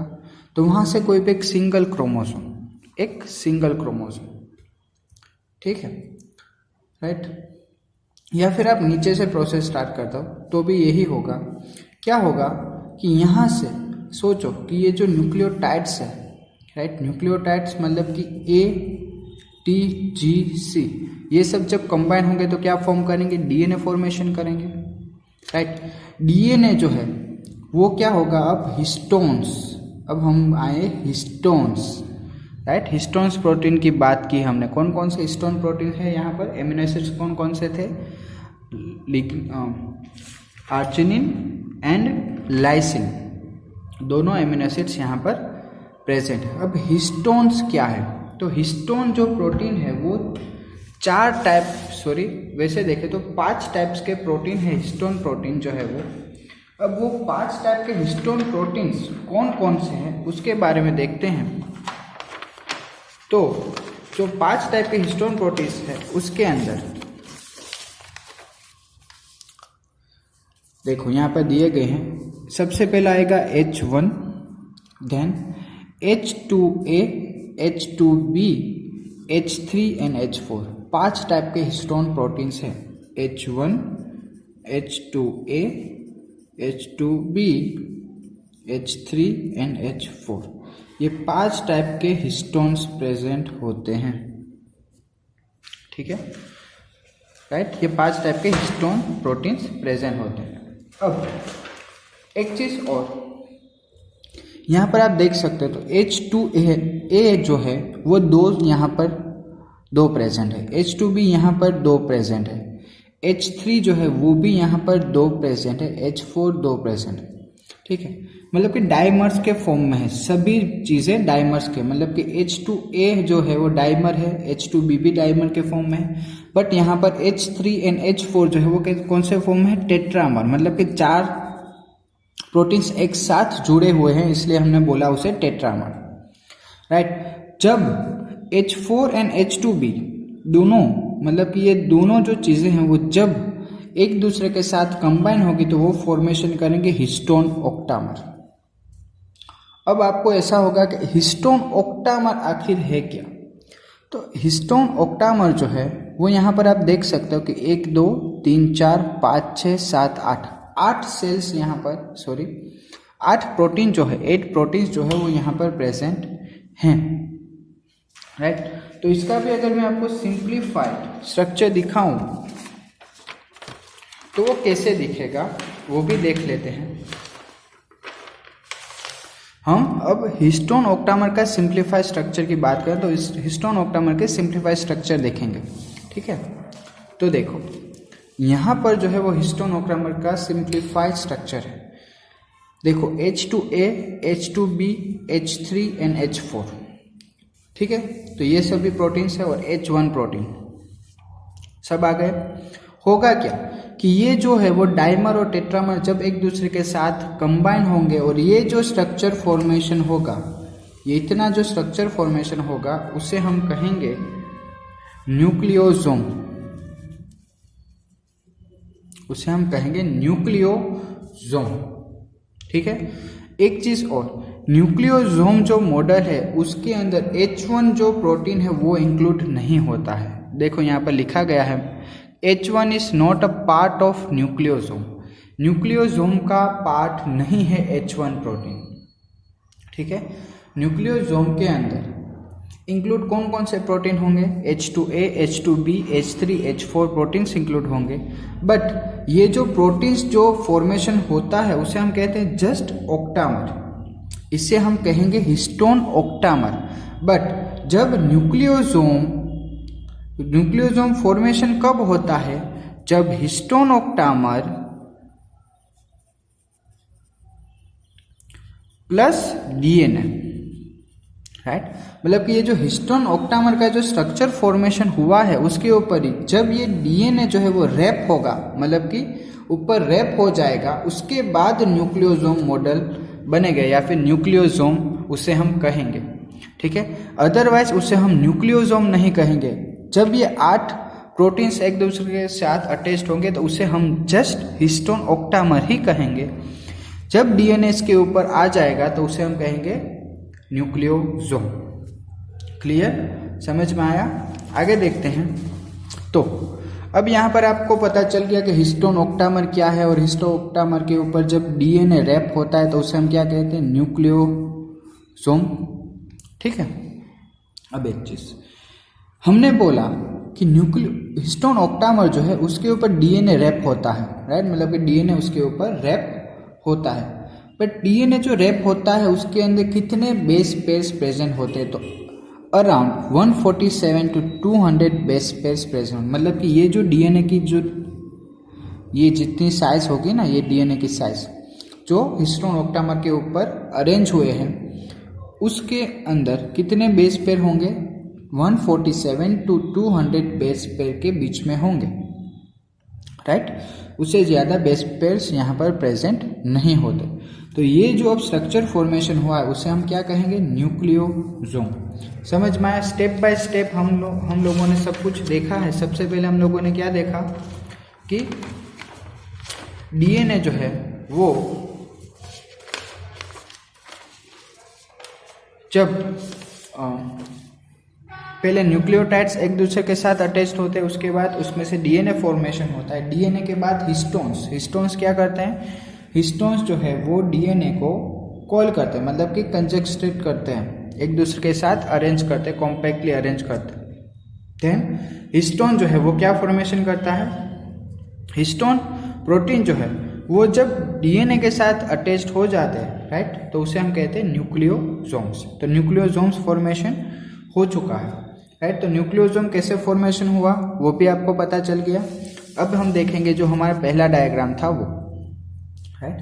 पहले हमने क्या बोला, न्यूक्लियोटाइड्स में से डीएनए के बाद हिस्टोन्स देखे, और हिस्टोन्स प्रोटीन जो है वो जब डीएनए के अराउंड रैप होते हैं, देखो यहाँ पर बोला गया पर न्यूक्लियोसोम मॉडल, राइट। तो न्यूक्लियोसोम जो है वो जब फॉर्मेशन होता है तो डीएनए जो है वो कॉइल होते जा रहा है, देखो यहाँ पर डीएनए कॉइल होते जा रहा है। मतलब कि डीएनए यहाँ से आया, यहाँ से कॉइल होके वो बाहर निकलेगा, राइट। बट H1 हिस्टोन जो है यहाँ पर, H1 हिस्टोन में भी आपको क्लियरली नहीं दिख रहा होगा, बट ये जो H1 हिस्टोन जो है वो न्यूक्लियोसोम मॉडल का पार्ट नहीं है। न्यूक्लियोसोम मॉडल का पार्ट कौन कौन से होंगे, H2A, H2B, H3, H4, ये 4 जो प्रोटीन्स है, राइट, जो फॉर्मेशन करते हैं 8 हिस्टोन मॉलिक्यूल या फिर हिस्टोन ऑक्टामर। ऑक्टामर का मतलब होता है 8, राइट। मतलब कि histone octamer in the sense 8 histone protein जब एक दूसरे के साथ कंबाइन होते हैं तो वो फॉर्मेशन करते हैं हिस्टोन प्रोटीन का। तो हिस्टोन प्रोटीन फॉर्मेशन हो गया, ठीक है। उसके बाद क्या होगा कि न्यूक्लियोसोम कंजक्टेड हो जाएगा और वो क्रोमोसोम फॉर्मेशन करेगा, ठीक है। तो अब यहाँ पर हम देखते हैं क्या हुए। There are 5 types of histone protein, H1, H2A, H2B, H3 and H4। ये चीज़ें हम लोगों ने देखी। After that 4 of them मतलब कि H2A, H2B, H3, H4 occur in a pair, right, to form a unit of 8 molecules called histone octamer। आप लोगों को मैंने डिटेल में बता दिया है कि हिस्टोन ऑक्टामर कैसे फॉर्म होता है। H2A, H2B, H3 and H4 जो भी प्रोटीन है वो जब एक दूसरे के साथ डाइमर फॉर्म में अटैच्ड होते हैं तो वो 8 मॉलिक्यूल्स का एक मतलब कि 8 प्रोटीन्स का एक मॉलिक्यूल फॉर्मेशन करता है जिसे हम कहते हैं histone octamer. After that the negatively charge DNA is wrap around the positively charge histone octamer, right. जैसे कि हमको पता है कि डीएनए कैसा चार्ज है, नेगेटिवली चार्ज, और हिस्टोन कैसे चार्ज मतलब कि प्रोटीन कैसे चार्ज है, पॉजिटिवली चार्ज प्रोटीन है। तो क्या होगा कि जो भी हिस्टोन ऑक्टामर जो फॉर्मेशन हुआ है उसके ऊपर डीएनए रैप होता है, राइट, हम लोगों ने डायग्राम के अंदर देखा। उसके बाद क्या होगा कि जो भी स्ट्रक्चर फॉर्मेशन होगा उसे हम कहते हैं न्यूक्लियोसोम, राइट, मतलब कि डीएनए प्लस हिस्टोन प्रोटीन को हम कहेंगे न्यूक्लियोसोम। दूसरी चीज, about 200 base pair of DNA is wrapped over nu body to form nucleosome, मतलब कि न्यू बॉडी का मतलब यही होता है कि जो भी हिस्टोन प्रोटीन है ना उसको ही हमने बोला है, मतलब कि हिस्टोन ऑक्टामर जो फॉर्म हुआ है उसे हमने बोला है न्यू बॉडी, राइट। तो उसके ऊपर 147 to 200 बेस पेयर्स जो है वो उसके ऊपर रैप होते हैं, राइट। जब हिस्टोन ऑक्टामर के ऊपर डीएनए रैप होता है उसे ही हम कहते हैं कि वो न्यूक्लियोसोम फॉर्मेशन हुआ है, बाकी हम उसे न्यूक्लियोसोम नहीं कहते। Then after DNA connecting to adjacent nucleosome is called interbead या फिर लिंकर डीएनए। अब ये चीज़ मैंने आपको नहीं बताई है, अभी बता रहा हूँ कि जब दो न्यूक्लियोसोम जो है वो एक दूसरे के साथ अटैच्ड होते हैं, राइट, तो वो कैसा स्ट्रक्चर फॉर्मेशन करते हैं उसके बारे में, ठीक है। तो ये स्ट्रक्चर आप देखो, ये क्या है, न्यूक्लियोसोम। देखो यहाँ पर बोला है न्यूक्लियोसोम, मतलब कि ये आपको जस्ट ऐसे स्ट्रक्चर दिया गया है, बट यहाँ पर क्या होगा, 8 हिस्टोन ऑक्टामर, उसके ऊपर डीएनए प्रेजेंट है, ठीक है, इसलिए हमने उसको क्या बोला, न्यूक्लियोसोम बोला है। अब एक न्यूक्लियोसोम जो है वो दूसरे न्यूक्लियोसोम के साथ कैसे अटैच्ड होता है, राइट। तो यहाँ पर एक न्यूक्लियोसोम दूसरे न्यूक्लियोसोम के साथ जो अटैच होता है उसे हम कहते हैं लिंकर डीएनए। ये जो डीएनए है ना इतना, उसे हम कहते हैं लिंकर डीएनए, मतलब कि बाइंड करता हुआ, एक ब्रिज बनाता हुआ डीएनए है जो एक न्यूक्लियोसोम को दूसरे न्यूक्लियोसोम के साथ अटैच्ड रखता है। और उसके अंदर कितने बेस पेयर होंगे, 20 to 60 base pairs. Linker DNA जो होगा उसके बीच में 20 to 60 बेस पेयर्स प्रेजेंट होंगे, राइट। और कोर डीएनए के अंदर 147, यहाँ पर देखो 146 है, मतलब कि अलग अलग बुक्स में आपको बहुत सारे अलग अलग वैल्यूज दी गई है, बट आपको एनसीईआरटी के अंदर बोला गया है 200 बेस पेयर, तो आप 200 बेस पेयर ही याद रखोगे, ठीक है। तो लिंकर डीएनए पता चल गया, मतलब कि एक न्यूक्लियोसोम जो है वो दूसरे न्यूक्लियोसोम के साथ कैसे अटैच्ड होता है उसे हमने कहा है linker DNA. After that nucleosome constitute the repeating unit of a structure in nucleus called chromatin, which is a thread-like strand body seen in nucleus. अब chromatin formation होगा। अब chromatin formation कैसे होगा तो वो देखते हैं। देखो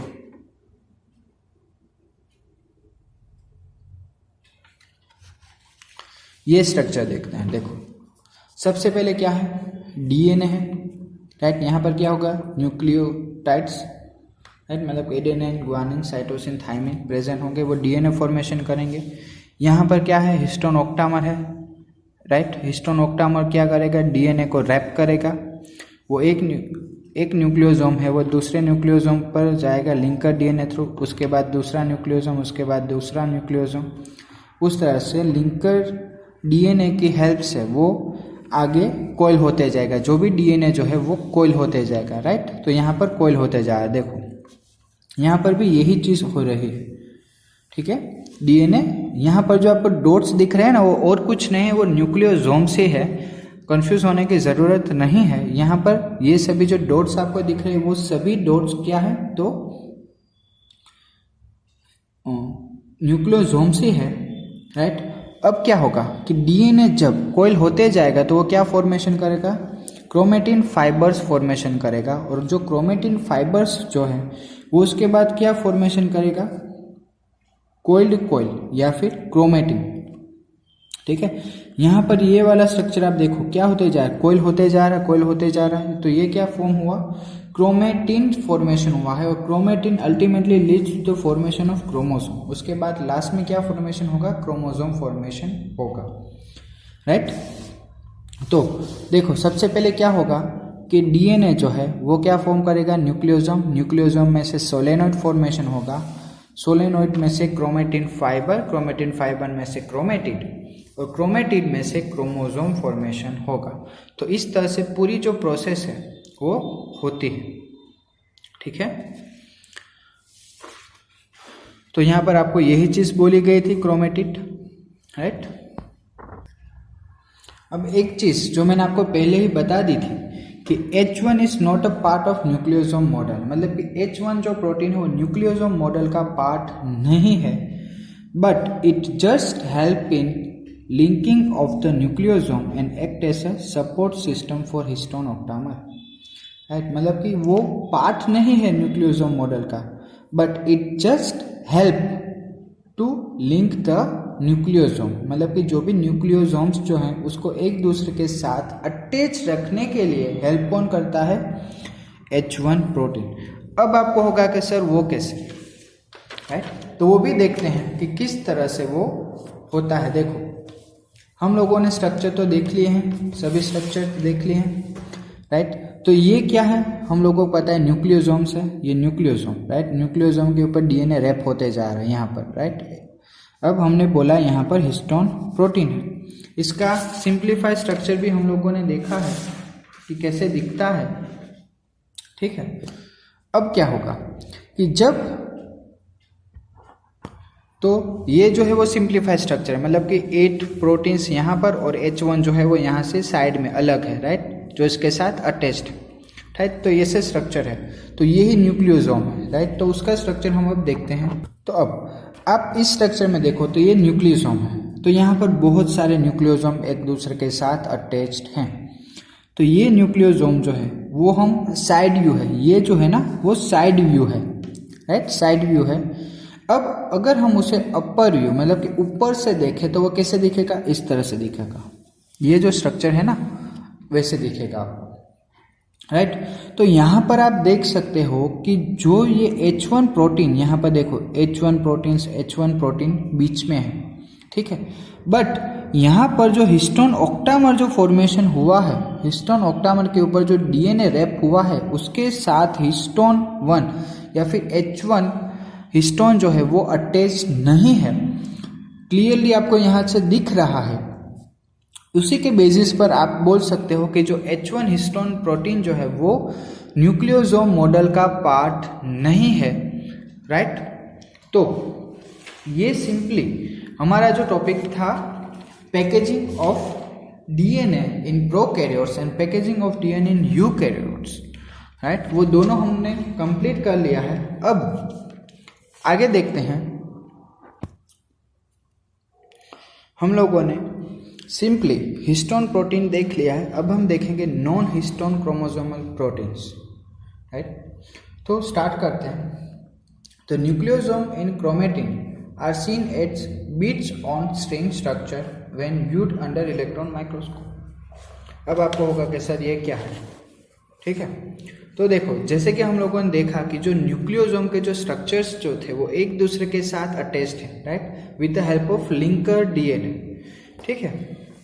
देखो आपकी बुक के अंदर ये स्ट्रक्चर दिया गया है आपको, ये इलेक्ट्रॉन माइक्रोस्कोप में लिया गया एक पिक्चर है, राइट, जो आपको दिखा रहा है कि बीट्स ऑफ स्ट्रिंग, मतलब कि ये जो ब्लैक डॉट्स आपको दिख रहे हैं ना वो सब क्या है, न्यूक्लियोसोम्स है, राइट। मतलब कि जो न्यूक्लियोसोम है वो एक न्यूक्लियोसोम जो है वो दूसरे न्यूक्लियोसोम के साथ लिंकर DNA से अटैच्ड है, राइट। यहाँ पर लिंकर DNA है, ऐसे अटैच्ड है। अब वो जब एक दूसरे के साथ बहुत बार इस तरह से अटैच्ड होंगे तो वो क्या बनाएंगे, माला जैसे, राइट। अगर हम बोलें सिंपली लैंग्वेज में तो माला, बीट्स ऑफ स्ट्रिंग मतलब के माला, राइट। तो यही आपको बोला गया है यहाँ पर कि इस तरह से आपको स्ट्रक्चर दिखेगा, ठीक है। Then after the beads on string structure in chromatin is packed to form chromatin fibers that are coiled and condensed at metaphase stage of cell division to form a chromosome। अब होगा क्या कि ये सभी जो हम लोगों ने क्या देखा, लास्ट में क्या फॉर्मेशन होता है, क्रोमेटिन फॉर्मेशन होता है, ठीक है। तो क्रोमेटिन फॉर्मेशन जब होगा, क्रोमेटिन जो है वो जब एक दूसरे के साथ अटैच्ड हो जाएगा ड्यूरिंग द मेटाफेज, राइट, तो मेटाफेज स्टेज में वो क्या करेगा, सेल डिवीजन करेगा और उसमें से क्या फॉर्मेशन करेगा, वो क्रोमोसोम। देखो यहाँ पर आपको बताया गया है ई वाला जो स्टेज कोइल है and F is the metaphase chromatin stage.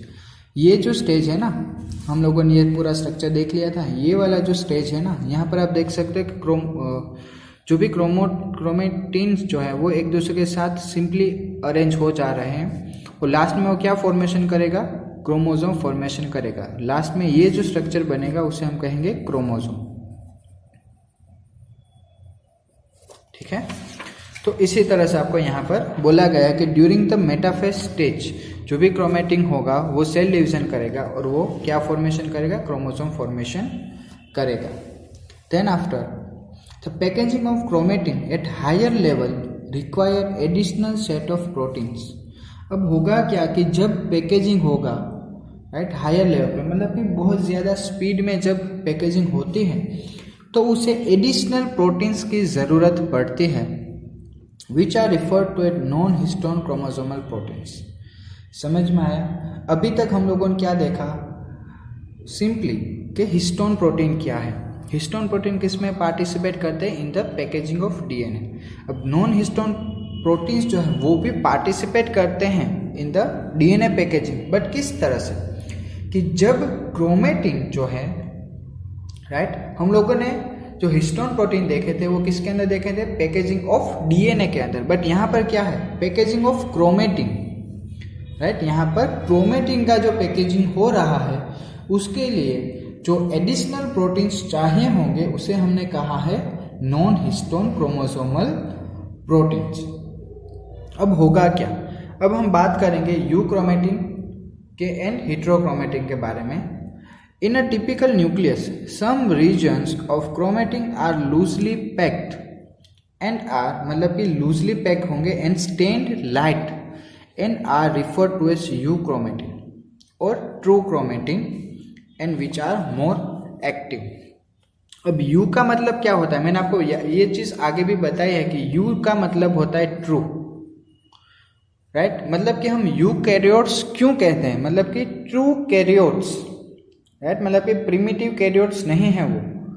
ठीक है, तो यू का मतलब होता है ट्रू क्रोमेटिन। तो यहाँ पर यही चीज़ आपको बोली गई है कि क्रोमेटिन के अंदर क्रोमेटिन का जब पैकेजिंग होता है तो वो कुछ लूजली पैक्ड होता है इन द यूकैरियोट्स या फिर यूक्रोमेटिन के अंदर राइट। यूकैरियोट्स के अंदर जो भी यूक्रोमेटिन होगा उसके बारे में आपको बोला गया है कि उसका जब पैकेजिंग होगा तो वो लूजली पैक्ड होगा and they will stain light in colour.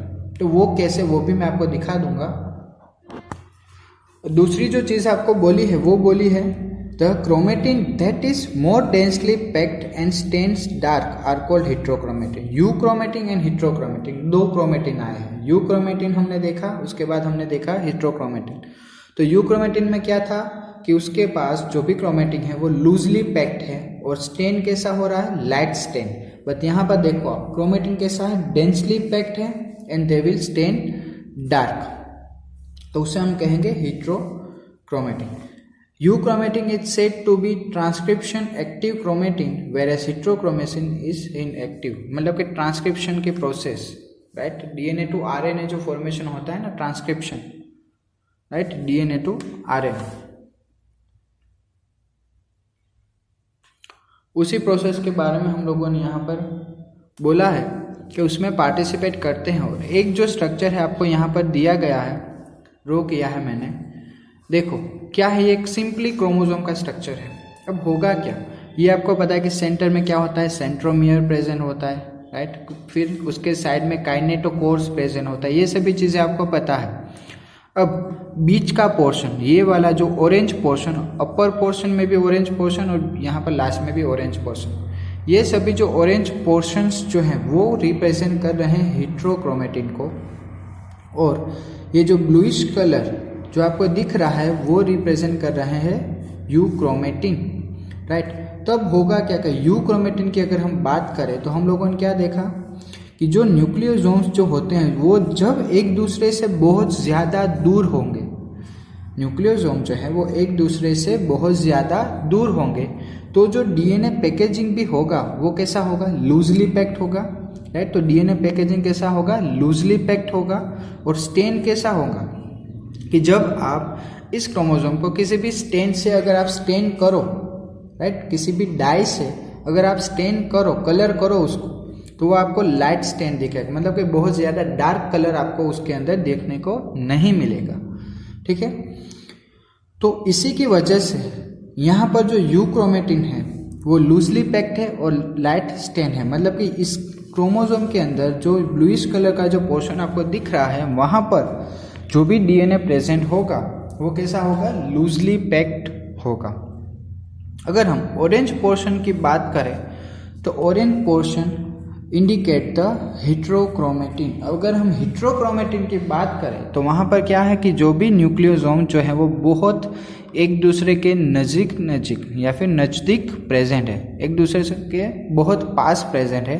तो यहाँ पर क्या होगा कि डेंसली पैक्ड, मतलब कि वो एक दूसरे से बहुत ज़्यादा क्लोजली पैक्ड है।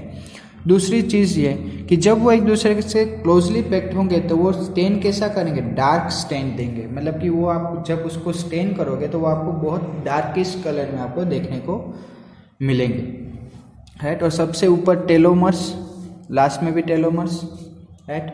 यहाँ पर सैटेलाइट भी प्रेजेंट हो सकते हैं, बट यहाँ पर सैटेलाइट हम लोगों ने ड्रॉ नहीं की है। सो सिंपली ये जो हमारा लेक्चर था उसके अंदर हम लोगों ने डीएनए पैकेजिंग कंप्लीटली स्टडी किया है। आई होप सो आप लोगों को अच्छे से समझ में आ चुका होगा। Thank you. Good morning my dear students, myself Malam Divyesh, और आज हम पढ़ेंगे इस लेक्चर के अंदर standard 12th chapter number 6, right. उसका जो टॉपिक है the search for genetic material. Means क्या है कि अभी तक हम लोगों ने क्या देखा कि जो भी जेनेटिक मटेरियल है, राइट, मतलब कि कुछ ना कुछ तो हेरिडिकली ट्रांसफ़र हो रहा है from one person to another person, right, वो हमें पता है। बट वो चीज़ कौन सी है जो एक पर्सन में से दूसरे पर्सन में ट्रांसफ़र हो रही है, वो अभी तक हमें पता नहीं है, राइट। हमें इतना पता है कि वो क्या हो सकता है, या तो फिर वो प्रोटीन होगा, राइट, या फिर वो आरएनए होगा, या फिर डीएनए होगा। प्रोटीन हो सकता है, आरएनए हो सकता है, या फिर डीएनए, ऐसे जेनेटिक मटेरियल हो सकता है। ठीक है, हमें जस्ट इतना ही पता है अभी तक। अब क्या होगा, ट्रांसफॉर्मिंग प्रिंसिपल आया। Transforming principle in the sense, transforming, उस वर्ड का मीनिंग समझो। ट्रांसफॉर्मिंग मतलब कि एक जगह से दूसरी जगह पर ट्रांसफर होना, राइट। ट्रांसफॉर्मिंग, ट्रांसफर होना एक जगह से दूसरी जगह पर। तो यहाँ पर क्या बोला गया है, ट्रांसफॉर्मिंग प्रिंसिपल। अब हम यहाँ पर देखेंगे कि किस तरह से एक बैक्टीरिया में से दूसरे बैक्टीरिया के अंदर जो जेनेटिक मटेरियल ट्रांसफर हो रहा है उसका साइंटिफिक प्रूफ यहाँ पर हम देखेंगे। ठीक है, तो in 1928 Frederick Griffith done a series of experiment with streptococcus pneumonia, right. 1928 के अंदर फ्रेडरिच ग्रिफर्ड नाम का जो साइंटिस्ट था, उन्होंने क्या किया, बहुत सारे सीरीज ऑफ एक्सपेरिमेंट्स किए with streptococcus pneumonia, right. Streptococcus pneumonia के ऊपर, which is responsible for the pneumonia.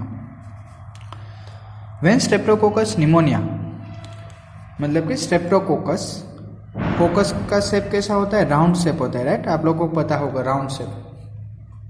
Bacteria are grown on a cultural plate. अब क्या हुआ कि जब फ्रेडरिच ग्रिफर्ड ने स्ट्रेप्टोकोकस निमोनिया को एक कल्चरल प्लेट के ऊपर ग्रो किया तो उनको क्या मिला, some produce smooth shiny colonies while other produce rough colonies. तो उनको दो टाइप्स की डिफरेंट कॉलोनीज मिली। एक जो कॉलोनी थी वो थी स्मूथ शाइनी कॉलोनी थी, दूसरी जो कॉलोनीज मिली वो थी रफ कॉलोनीज थी। ठीक है, देन आफ्टर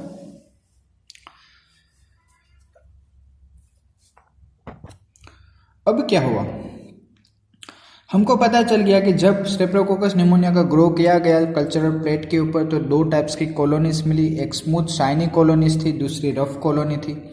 तो अब जो कॉलोनीज थी उनके बीच में ये डिफरेंस किस वजह से था, राइट। तो आपको यहाँ पर दिया गया है, this is because the S strain bacteria have a mucus. S strain जो बैक्टीरिया थे उनके पास म्यूकस प्रेजेंट था, राइट, मतलब कि पॉलीसेकेराइड लेयर्स प्रेजेंट थी, coat, while R strain does not, मतलब कि एज स्ट्रेन बैक्टीरिया के पास म्यूकस प्रेजेंट था, इन द सेंस पॉलीसेकेराइड का कोट प्रेजेंट था, उस बैक्टीरिया के ऊपर पॉलीसेकेराइड कोट प्रेजेंट था, राइट। बट आर स्ट्रेन के जो भी बैक्टीरिया थे उनके पास ऐसा कोई भी म्यूकस कोट प्रेजेंट नहीं था। अब क्या हुआ, उन्होंने क्या किया कि mice infected with the S strain. S strain कैसे है, वायरुलेंट है। एक मिनट, ये चीज़ समझाने से पहले मैं आपको एक डायग्राम थ्रू सब कॉन्सेप्ट पहले क्लियर करवा देता हूँ, उसके बाद थियरी बेसिस पर जाएंगे। तो आप ये डायग्राम देख सकते हो, यहाँ पर आप देख सकते हो रफ स्ट्रेन, स्मूथ स्ट्रेन, ये दो स्ट्रेन है, राइट। रफ स्ट्रेन जो है वो कैसे, वायरुलेंट, मतलब कि वायरस कंटेनिंग है, एंड रफ स्ट्रेन जो है वो नॉन वायरुलेंट है। स्मूथ स्ट्रेन वायरुलेंट है, रफ स्ट्रेन नॉन वायरुलेंट है। अब हुआ क्या कि जैसे कि हम लोग को पता है कि जो भी स्मूथ स्ट्रेन जो है उनके पास क्या था, म्यूकस कोट प्रेजेंट था, राइट, म्यूकस कोट प्रेजेंट था। अब हुआ ये कि एक माइस है, उसके अंदर हम लोगों ने क्या किया कि जो भी स्ट्रेप्टोकोकस न्यूमोनिया की जो कॉलोनीज थी उनके अंदर जो भी बैक्टीरिया थे उनको हमने अलग किया, और उन बैक्टीरिया को हम लोगों ने क्या किया कि माइस के अंदर ट्रांसफर किया, ठीक है। अब हमको पता है कि वो जो भी स्मूथ स्ट्रेन बैक्टीरिया जो थे, मतलब कि स्मूथ स्ट्रेन बैक्टीरिया जो थे उसकी स्ट्रेन जो थी वो क्या करेगी, इन माइस के अंदर वो न्यूमोनिया कोस करेगी, जिसकी वजह से माइस जो है वो मर जाएगा, ठीक है। दूसरी चीज, अब हम बात करते हैं रफ स्ट्रेन के बारे में। तो रफ स्ट्रेन के बारे में अगर हम बात करें तो रफ स्ट्रेन कैसे, नॉन वायरुलेंट है, राइट। अब क्या हुआ कि जब फ्रेडरिक रिफर्ट ने एक माइस के अंदर जो नॉन वायरुलेंट स्ट्रेन जो थी, मतलब कि रफ स्ट्रेन जो थी बैक्टीरिया की, उनको जब माइस के अंदर ट्रांसफर किया तो माइस लिव्स, माउस जिंदा रह गया, राइट, वो मरा नहीं।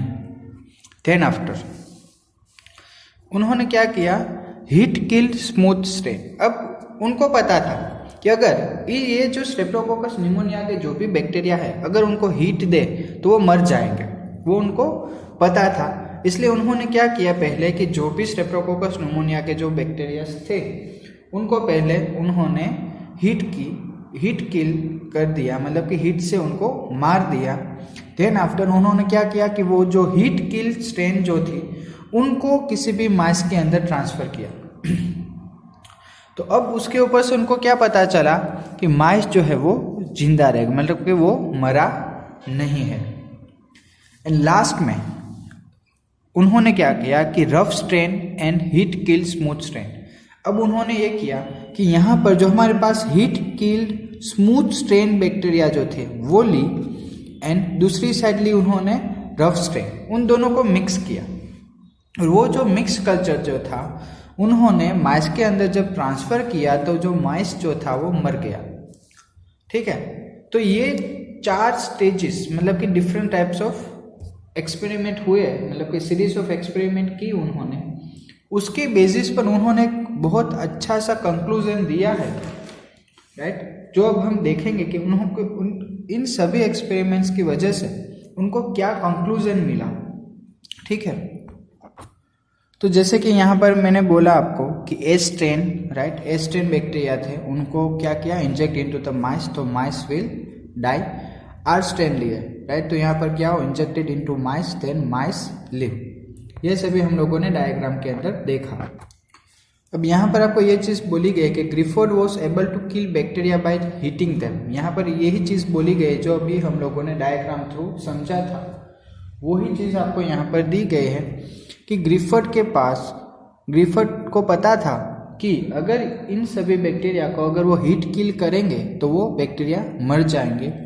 ही observe that heat kill S strain bacteria injected into mice did not kill them, मतलब कि उनकी वजह से माइस जो था वो मरा नहीं, but when he injected the mixture of heat killed S and live R, heat kill bacteria जो थे एस स्ट्रेन के और लिविंग आर स्ट्रेन के जो बैक्टीरिया थे उन दोनों का मिक्सचर जब उन्होंने माइस के अंदर ट्रांसफर किया तो माइस विल डाई है। तो यही चीज आपको यहाँ पर दी गई है। तो इसके बेसिस पर क्लिफर्ड ने कंक्लूजन दिया है कि he concluded that heat killed A strain bacteria had somehow been transferred by the heat killed A strain bacteria. मतलब हुआ यह है कि जो भी एच स्ट्रेन बैक्टीरिया जो थे, राइट, जो भी हम लोगों ने एच स्ट्रेन बैक्टीरिया जो लिए थे लास्ट प्रोसेस की, इसके बारे में बोला गया आपको। उसके अंदर हम लोगों को पता है कि हम लोगों ने बैक्टीरिया को किल कर दिया है, बट जब इन एच स्ट्रेन बैक्टीरिया को हम लोगों ने आर स्ट्रेन बैक्टीरिया के साथ या फिर आर स्ट्रेन के साथ जब मिक्स किया तो हुआ ये होगा कि एच स्ट्रेन जो बैक्टीरिया है उसमें से कुछ चीज़ें जो थी वो आर स्ट्रेन बैक्टीरिया में ट्रांसफर हो चुकी होगी, राइट, जिसकी वजह से हुआ ये कि जो आर स्ट्रेन जो थे उनके पास जो पॉलीसेकेराइड का कोट प्रेजेंट नहीं था, राइट, हम लोगों ने आगे ही देखा है कि एच स्ट्रेन बैक्टीरिया के पास पॉलीसेकेराइड का कोट प्रेजेंट था और आर स्ट्रेन बैक्टीरिया के पास पॉलीसेकेराइड का कोट प्रेजेंट नहीं था। तो यहाँ पर हुआ ये होगा कि जो एच स्ट्रेन जो बैक्टीरिया थे उन्होंने आर स्ट्रेन बैक्टीरिया के ऊपर एक पॉलीसेकेराइड का कोट बना दिया होगा, जिसकी वजह से जो आर स्ट्रेन बैक्टीरिया जो थे वो कैसे हो गए, वायरुलेंट हो गए, राइट, और उसी वायरुलेंट फैक्टर की वजह से क्या हुआ कि वो जो माइस जो था वो मर गया। ठीक है, तो देखो आपको यहाँ पर यही चीज बोली गई है, heat kill H strain had enabled the R strain to synthesize a smooth polysaccharide coat and becomes virulence. मतलब कि हीट किल एच स्ट्रेन जो बैक्टीरिया थे उन्होंने क्या किया कि आर स्ट्रेन बैक्टीरिया को सिंथेसाइज किया और उनको स्मूथ पॉलीसेकेराइड कोट बनाने के लिए मजबूर किया। ठीक है, जिसकी वजह से वो जो आर स्ट्रेन जो बैक्टीरिया थे वो कैसे हो गए, वायरुलेंट हो गए और उसी की वजह से वो मर गए।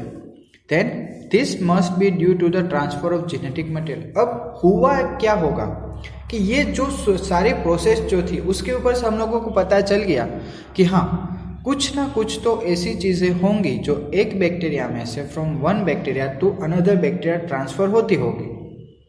क्लियर, ये हमें श्योरिटी मिल चुकी थी, बट वो चीज कौन सी थी कि जो एक पर्सन में से दूसरे पर्सन में ट्रांसफर हो रही थी या फिर एक बैक्टीरिया में से दूसरे बैक्टीरिया में ट्रांसफर हो रही थी, वो अभी तक हमें पता नहीं था, राइट।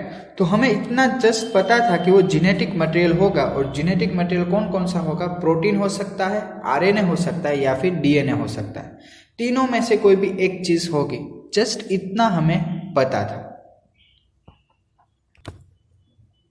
अब हम उसी चीज को कंटिन्यू करते हैं कि लास्ट में हम लोगों ने क्या देखा कि कुछ ना कुछ चीज तो एक सेल में से दूसरे सेल में ट्रांसफर हो रही है और उसे हम लोगों ने जेनेटिक मटेरियल बोला है। बट जेनेटिक मटेरियल कौन सा है, प्रोटीन है, आरएनए है या फिर डीएनए है, वो अभी हमें पता नहीं था। एक चीज और, ये जो सारी चीजें अभी हम पढ़ रहे हैं, अभी तो हमें पता है कि जेनेटिक मटेरियल क्या है, डीएनए है, बट ये चीजें जो अभी हम पढ़ रहे हैं वो कब की है, जब हमें पता ही नहीं था कि जो जेनेटिकली ट्रांसफर जो मटेरियल हो रहा है वो डीएनए है, राइट। उसे फाइंड आउट करने के लिए इन सभी साइंटिस्ट ने बहुत ज़्यादा वर्क किया है, जिसके बेसिस पर अभी हम लोगों को पता है कि डीएनए जो है वो ही जेनेटिक मटेरियल है, राइट। तो आगे देखते हैं, अब हम देखेंगे biochemical characterization of transforming principle. तो 3 साइंटिस्ट हैं, Oswald Avery, Colin MacLeod and Maclyn McCarty. ये तीनों साइंटिस्ट जो है ड्यूरिंग 1933 एंड बिटवीन 1944, 1933 से लेकर 1944 के बीच की बात है, ठीक है। एटलीस्ट 10 ईयर्स तो आप गिन ही सकते हो, इतने सालों तक उन्होंने यही चीज़ को फाइंड आउट करने में निकाल दिया कि जो भी जेनेटिक मटेरियल है वो डीएनए है, आरएनए है या फिर प्रोटीन है। तो उन्होंने एक सिंपल सी चीज़ किया क्या, उनको अभी तक ये तो पता ही था कि जो भी जेनेटिक मटेरियल ट्रांसफ़र हो रहा है वो क्या होगा, या तो प्रोटीन होगा, आरएनए होगा या फिर डीएनए होगा। ठीक है, तो उन्होंने किया क्या, देखो प्रोटीन होगा, आरएनए होगा या डीएनए होगा। तो उन्होंने किया ये कि 3 बीकर लिए, मतलब कि मैं तो जस्ट आप लोगों को समझाने के लिए बता रहा हूँ, बट ऐसे एक्सपेरिमेंट नहीं हुआ होगा, जस्ट एक्सप्लेनेशन के लिए 3 बीकर लिए। अब किया ये कि इनके अंदर हम लोगों ने क्या किया कि ये जो एस किल्ड मतलब कि heat killed S stem bacteria जो थे उसको हम लोगों ने इसके अंदर ट्रांसफ़र कर दिया है इस तरह से। ठीक है, अब हमें पता है कि प्रोटीन, आरएनए या फिर डीएनए। अब हमने किया ये कि प्रोटीन को ब्रेक डाउन कौन करेगा, प्रोटीएस एंजाइम, राइट। तो हमने किया ये कि इस मिक्सचर के अंदर हम लोगों ने क्या ऐड किया, प्रोटीएस एंजाइम को हमने यहाँ पर ऐड कर दिया। अब होगा ये कि एंजाइम है, प्रोटीएस एंजाइम है, राइट, प्रोटीनेस एंजाइम है, तो वो करेगा क्या कि प्रोटीन को ब्रेक डाउन करेगा, राइट। मतलब कि प्रोटीन जो यहाँ पर प्रोटीन जो प्रेजेंट होगा यहाँ पर, मतलब कि सोचो कि ये प्रोटीन है, राइट, उस प्रोटीन को वो तोड़ देगा, ब्रेक डाउन कर देगा। और इसी ब्रेक डाउन की वजह से अगर ये जो भी अगर ये ऐसा सोचे हम कि प्रोटीन जो है वो जेनेटिक मटेरियल होगा, तो होगा ये कि जब ये प्रोटीन किसी भी एक सेल में से दूसरे सेल में जब ट्रांसफ़र होगा, मतलब कि यहाँ से एक सेल में से दूसरे सेल में ट्रांसफ़र होगा, राइट, तो वो क्या करना चाहिए कि जो भी ट्रांसफॉर्मिंग की जो प्रोसेस थी, राइट, उसको वो स्टॉप कर देना चाहिए था। क्यों, क्योंकि ट्रांसफॉर्मेशन कब होता है, जब एक सेल में से दूसरे सेल में कुछ चीज़ें ट्रांसफ़र होती है तभी ट्रांसफॉर्मेशन होता है। बट हुआ ये कि यहाँ पर ट्रांसफॉर्मेशन हुआ ही नहीं, राइट, मतलब कि जो प्रोटीन जो थे वो एक सेल में से दूसरे सेल में ट्रांसफ़र ही नहीं हुए। तो इसके बेसिस पर हमको पता क्या चला कि हाँ, ये जो प्रोटीन जो है वो जेनेटिक मटेरियल नहीं है, और इसके बेसिस पर कंक्लूजन मिला कि that will not affect on the transformation, मतलब कि जो प्रोटीन जो है वो ट्रांसफॉर्मेशन के ऊपर किसी भी तरह से अफेक्ट करते नहीं है। देन आफ्टर नेक्स्ट क्या किया, आरएनए था, तो आरएनए में भी वैसे ही, आरएनए मतलब कि ऐसे आरएनए होगा, राइट, आरएनए के ऊपर क्या किया हम लोगों ने, आरएनएस एंजाइम जो थे उनको यहाँ पर ट्रांसफ़र किया। तो होगा ये कि यहाँ पर भी आपको नो इफेक्ट ऑन ट्रांसफॉर्मेशन, मतलब कि ट्रांसफॉर्मेशन की प्रोसेस पर किसी भी तरह से उसकी इफेक्ट आपको देखने ही नहीं मिली। तो यहाँ पर भी हुआ है कि ट्रांसफॉर्मेशन की प्रोसेस स्टॉप नहीं हुई, ट्रांसफॉर्मेशन कंटिन्यूसली चालू रहा, राइट। तो इसके बेसिस पर आपको ये भी पता चला कि आरएनए जो है वो भी जो है जेनेटिक मटेरियल नहीं है। बट लास्ट जो था वो था डीएनए, राइट। डीएनए की जब प्रोसेस की, डीएनए के लिए उन्होंने ऐड किया डीएनएस एंजाइम। तो हुआ है कि जो भी ट्रांसफॉर्मेशन की जो प्रोसेस थी वो इनहिबिशन हो गई, मतलब कि स्टॉप हो गई।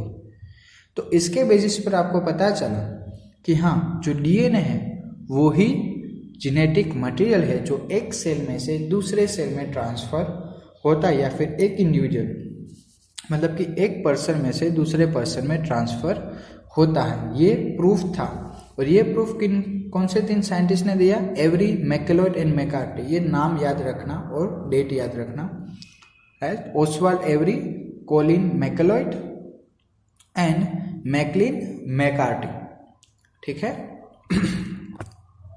अब जो हम चीज़ पढ़ेंगे वो है the genetic material is DNA. यहाँ से इस एक्सपेरिमेंट थ्रू आप लोगों को पता चलेगा कि जो डीएनए है वो ही जेनेटिक मटेरियल क्यों है, राइट। अभी तक हम लोगों ने जो आगे देखा, जो 3 साइंटिस्ट थे, एवरी, मैकार्टी एंड मैकलॉयड, उनके एक्सपेरिमेंट से भी हम लोगों को पता तो चला कि हाँ, डीएनए जो है वो ही जेनेटिक मटेरियल है। बट 100% उसका प्रूफ हमारे पास प्रेजेंट नहीं था, राइट। तो उसके बाद हम लोगों को पता है वो experiment every, McLeod and McCarthy ने कब किया था, ड्यूरिंग 1933 टू 1944, ठीक है। उसके बाद 2 नए साइंटिस्ट आए, उन्होंने दूसरी तरह से एक्सपेरिमेंट परफॉर्म की, राइट। और वो एक्सपेरिमेंट जो है वो अब हम देखेंगे यहाँ पर।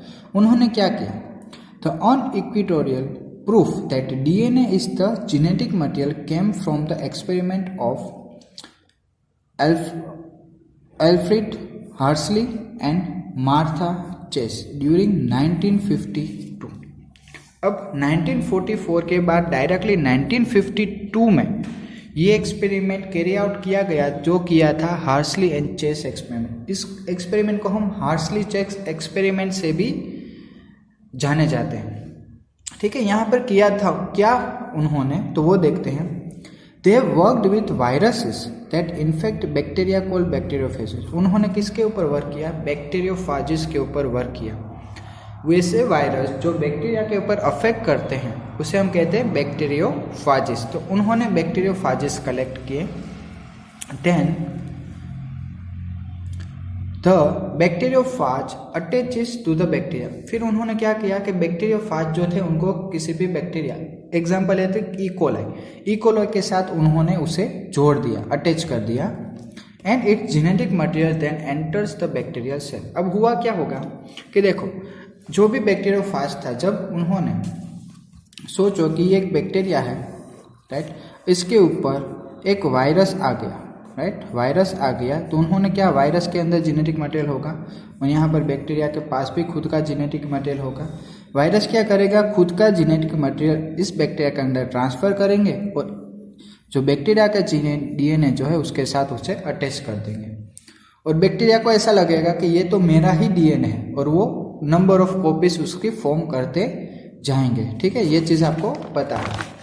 देखो हुआ यही है यहाँ पर, the bacterial cell treats the viral genetic material, मतलब कि जो वायरस ने जो जेनेटिक मटेरियल बैक्टीरिया के अंदर जो ट्रांसफर किया है, right, as if it was its own. उसे क्या लगेगा बैक्टीरिया को कि ये जो जेनेटिक मटेरियल वो मेरा ही जेनेटिक मटेरियल है। And subsequently manufacturing more virus particle. और वो क्या करेंगे, उनको पता ही नहीं है, बैक्टीरिया को पता ही नहीं है कि वो जो वायरल जीन, मतलब कि वो जो जेनेटिक मटेरियल जो है वो उसका खुद का नहीं है, बट वो वायरस का जेनेटिक मटेरियल, बट वो क्या करेगा कि नंबर ऑफ कॉपीज उसकी फॉर्म करेंगे, जिसकी वजह से जो वायरस पार्टिकल जो है उसकी जो भी नंबर है वो ज़्यादा बढ़ जाएंगे।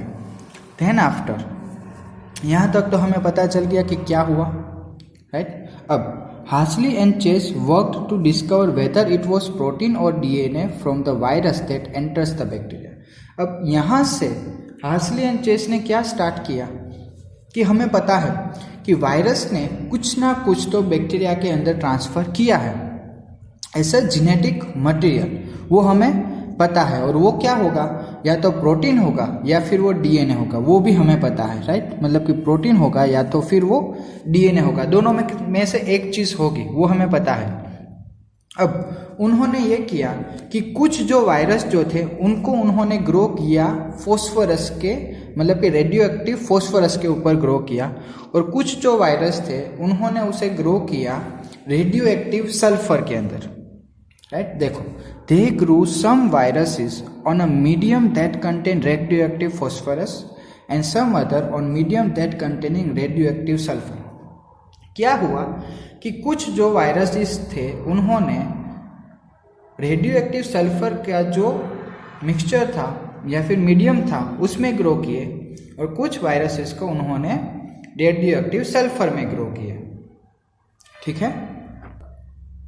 अब आगे देखें तो virus grow in the presence of radioactive phosphorus. देखो अब हम देखेंगे, सबसे पहले तो हम लोगों ने क्या बोला कि phosphorus containing and sulphur containing, right. ये एक मीडियम है, ये एक दूसरा मीडियम है, यहाँ पर बहुत सारी कॉलोनीज है, राइट। मतलब कि रेडियो एक्टिव फॉस्फोरस जो है, राइट, उसके ऊपर बहुत सारी कॉलोनीज ग्रो हुई, और यहाँ पर रेडियो एक्टिव सल्फर है उसके ऊपर बहुत सारी कॉलोनीज ग्रो हुई, ठीक है। अब हुआ ये कि virus grow in the presence of radioactive phosphorus containing radio active DNA. याद रखना कि जो फॉस्फोरस के ऊपर जो कॉलोनीज ग्रो हुई उनके पास क्या था, रेडियो एक्टिव डीएनए था, बट नॉट प्रोटीन। उनके पास क्या था, जस्ट रेडियो एक्टिव डीएनए था। देखो यहाँ पर बोला गया है virus grow in the presence of radioactive phosphorus contain radioactive DNA. उनके पास रेडियो एक्टिव डीएनए है but not radioactive protein, because DNA contains phosphorus but protein does not. जैसे कि हम लोग को पता है डीएनए के पास कैसा चार्ज है, अभी आपको मुझे ये चीज़ बतानी नहीं चाहिए, आप लोगों को पता है कि डीएनए के पास नेगेटिव चार्ज है, और ये नेगेटिव चार्ज जो है वो किसकी वजह से है, फॉस्फोरस ग्रुप PO4-3। यहाँ पर जो ये माइनस है उसी की वजह से डीएनए का चार्ज कैसा होगा, नेगेटिव चार्ज। ठीक है, तो यहाँ पर भी क्या हमने किया था, फॉस्फोरस ऐड किया था। ठीक है, रेडियो एक्टिव फॉस्फोरस ऐड किया था।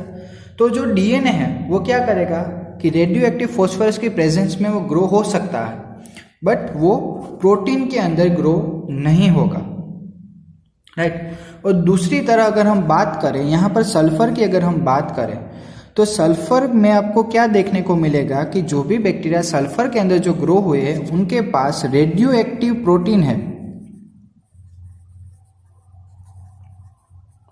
रेडियो एक्टिव प्रोटीन प्रेजेंट है, राइट, बट नॉट डीएनए।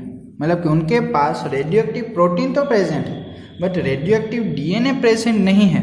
अब ऐसा क्यों हुआ होगा, क्योंकि प्रोटीन के पास सल्फर प्रेजेंट होता है बट डीएनए के पास सल्फर प्रेजेंट नहीं होता। ठीक है, तो इसी की वजह से देखो यही चीज आपको यहाँ पर बोली गई है कि virus grow in the presence of radioactive phosphorus contain radioactive DNA, right. उनके पास रेडियो एक्टिव डीएनए होगा but not radioactive protein, but radioactive protein present नहीं होगा because DNA contain phosphorus but protein does not. और similarly virus grow on radioactive sulphur. अब दूसरी side क्या था, वायरस को किसके अंदर ग्रो किया था, रेडियो एक्टिव सल्फर के अंदर। उनके पास कंटेनिंग रेडियो एक्टिव प्रोटीन, उनके पास क्या है, रेडियो एक्टिव प्रोटीन प्रेजेंट है but not radioactive DNA because DNA does not contain sulphur. उल्टी चीज थी दोनों, राइट। फॉस्फोरस के पास क्या था, मतलब कि जो भी हम लोगों ने ग्रो किया रेडियो एक्टिव फॉस्फोरस के अंदर, जो भी वायरस को ग्रो किए उनके पास रेडियो एक्टिव डीएनए था, ठीक है, बट प्रोटीन प्रेजेंट नहीं था। क्यों, क्योंकि डीएनए के पास फॉस्फोरस होता है, प्रोटीन के पास फॉस्फोरस नहीं होता।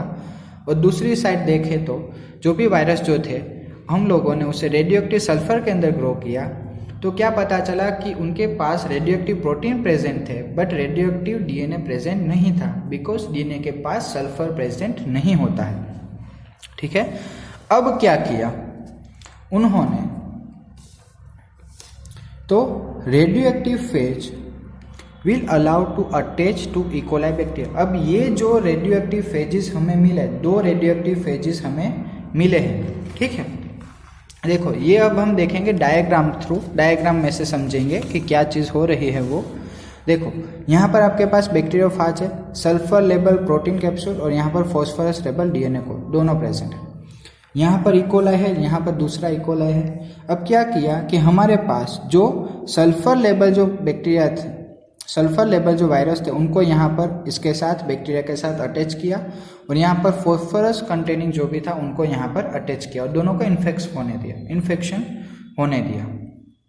ठीक है, अब क्या करेंगे हम, इसे जो भी बैक्टीरिया का ग्रोथ जो होगा उसे हम किसके अंदर डालेंगे, ब्लेंडर, या फिर ब्लेंड करेंगे, उसे तोड़ देंगे। ये जो भी कैप्सूल्स है ना, इकोलाई बैक्टीरिया के ऊपर आप लोगों को पता है प्रोटेक्टिव लेयर होगी, कैप्सूल होगी, और उस कैप्सूल को तोड़ने के लिए हम लोग क्या करेंगे, उसे ब्लेंडर के अंदर डाल देंगे। मतलब कि mixture, one type of mixture जो हम घर पे यूज करते हैं ना for making juices and all that, उनके लिए। तो उसके अंदर हम डाल के उसे क्या करेंगे, ब्लेंड कर देंगे। तो क्या होगा कि ये टूट जाएगा, राइट, मतलब कि जो भी सेल्स होंगे वो टूट जाएंगे। उसके बाद हम करेंगे सेंट्रीफ्यूगेशन। सेंट्रीफ्यूगेशन मेथड होती है, राइट। सेंट्रीफ्यूगेशन करने के बाद क्या होगा कि सल्फर और फॉस्फोरस दोनों में आपको डिफरेंस क्या दिखेगा, no sulphur detect in the cell, मतलब कि सेल के अंदर आपको सल्फर देखने को नहीं मिला, plus sulphur detected in the supernet. अब बट सल्फर आपको कहाँ देखने को मिला, सुपरनेट, राइट, मतलब कि समझ में आया। देन फॉस्फोरस के अंदर हम देखें तो क्या हुआ, phosphorus detect in the cell, phosphorus जो था वो सेल के अंदर प्रेजेंट था, but phosphorus does not detect in the supernate, but वो फॉस्फोरस था वो सुपरनेट के अंदर आपको देखने को नहीं मिला।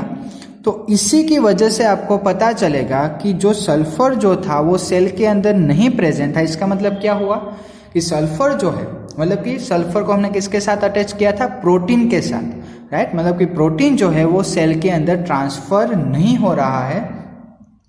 इसी की वजह से आप कह सकते हो कि जो प्रोटीन जो है वो जेनेटिक मटेरियल नहीं है। बट यहाँ पर क्या था, फॉस्फोरस किसके साथ अटैच था, डीएनए के साथ अटैच था, राइट। तो इसी बेसिस के ऊपर आप क्या बोल सकते हो कि फॉस्फोरस जो था वो सेल के अंदर प्रेजेंट है। इसका मतलब ये हुआ कि जो डीएनए है वो ही एक सेल में से दूसरे सेल में ट्रांसफर होता होगा। और यहाँ पर आपको प्रूफ मिला कि हाँ, जो डीएनए है वो ही जेनेटिक मटेरियल है। और ये प्रूफ किसने किया, हार्सली एंड जैक्स ने, ठीक है। आगे देखते हैं। The virus were suspended from the bacteria, sorry आगे का पॉइंट बाकी है। Radioactive phage when allowed to attach to the E. Coli bacteria, then as the infection proceed the viral coats were removed from the bacteria by agitating them in the blender. अब क्या हुआ कि जैसे जैसे infection बढ़ता गया, हम लोगों ने क्या किया कि उन सेल्स को, वायरल कोड्स को हम लोगों ने ब्लेंडर के अंदर डाला और उसे एजिटेट किया, मतलब कि तोड़ दिया। Then the virus particle were separated from the bacteria by spinning them in the centrifuge. अब हमने क्या किया कि जो भी वायरस पार्टिकल्स जो थे उनको हम लोगों ने बैक्टीरिया से अलग कर दिया, राइट। मतलब कि स्टार्टिंग में हमने क्या किया था, ये बैक्टीरिया था, उसको उस पर वायरस अटैच किए थे। बाद में हमने ब्लेंडर के अंदर डाला तो वायरस जो था वो अलग हो गया और यहाँ पर बैक्टीरिया था। Then bacteria which was infected with virus that has radioactive DNA, right. हमें पता है, हम लोगों ने अभी ही देखा कि जो भी वायरस जो था जिनके पास रेडियोएक्टिव डीएनए थे, were radioactive indicating that DNA was the material that passes from virus to the bacteria. यहाँ से हमें पता चला कि हाँ, जो डीएनए है वो ही एक सेल में से, मतलब कि वायरस में से बैक्टीरिया में ट्रांसफर हुए थे। और इसी के बेसिस पर हम लोगों को पता चला कि हाँ, जो डीएनए है वो ही जेनेटिक मटेरियल है। But bacteria that were infected with virus that have radioactive protein, right. मतलब कि जो भी बैक्टीरिया, वायरस जो थे जिनके पास रेडियोएक्टिव प्रोटीन्स प्रेजेंट थे, जब उन प्रोटीन्स, मतलब कि उन वायरस को जब उन्होंने बैक्टीरिया के साथ अटैच किया तो क्या हुआ कि वो जो प्रोटीन्स जो थे वो बैक्टीरिया के अंदर एंटर नहीं हुए थे, ठीक है। This indicates that proteins were not enter the bacteria from the virus and DNA is therefore the genetic material that is pass from virus to bacteria. और यहाँ से आपको पता चला कि हाँ, DNA is a genetic material. अब यहाँ पर आपको इस टॉपिक में लास्ट कुछ प्रॉपर्टीज जो है वो जेनेटिक मटेरियल के पास होनी चाहिए, वो चीज़ आप यहाँ पर देखोगे। प्रॉपर्टीज ऑफ जेनेटिक मटेरियल, तो a molecule that can act as a genetic material must fulfil the following criteria. मतलब कि अगर किसी भी चीज़ को आप जेनेटिक मटेरियल बोलना चाहते हो तो उनके पास ये सारी जो प्रॉपर्टीज़ है वो प्रेजेंट होनी चाहिए। तो कौन कौन सी प्रॉपर्टीज है वो देखते हैं। It should be able to generate its replica, मतलब कि रेप्लिकेशन, डीएनए जो है वो खुद से ही दूसरे डीएनए बनाते होने चाहिए। ये सभी जो रेप्लिकेशन जो है वो हम नेक्स्ट टॉपिक जो हमारा है वो रेप्लिकेशन ही है, तो उसके अंदर हम देखेंगे कि क्या है replication. Replication in the sense DNA में से डीएनए बनेगा तो उसे हम कहते हैं replication. Then it should chemically and structurally be stable, chemically and structurally वो स्टेबल होना चाहिए।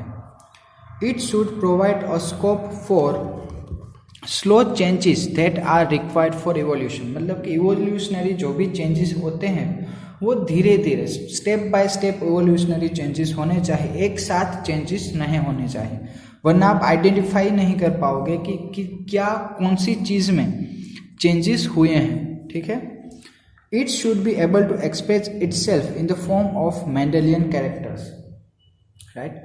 मेंडेलियन कैरेक्टर के बेसिस पर वो खुद को एक्सप्रेस करते होने चाहिए। तो यहाँ पर जो हमारा टॉपिक जो है वो कंप्लीट होता है। आई होप सो आप लोगों को अच्छे से क्लियरली समझ में आ चुका होगा, राइट। और इसी प्रूफ के साथ हम लोगों को पता चला था कि हाँ जो डीएनए है वही जेनेटिक मटेरियल है, बट स्टार्टिंग में ऐसा नहीं था, राइट। अभी के टाइम पर हम लोगों को पता है, बट जब ये चीज़ किसी को नहीं पता थी तो डिफरेंट टाइप्स अलग अलग साइंटिस्ट ने इनके ऊपर बहुत सारे एक्सपेरिमेंट किए हैं जिनके बेसिस पर हम लोगों को ये चीज़ें पता चली। तो यहाँ पर हमारा लेक्चर कंप्लीट होता है। Thank you.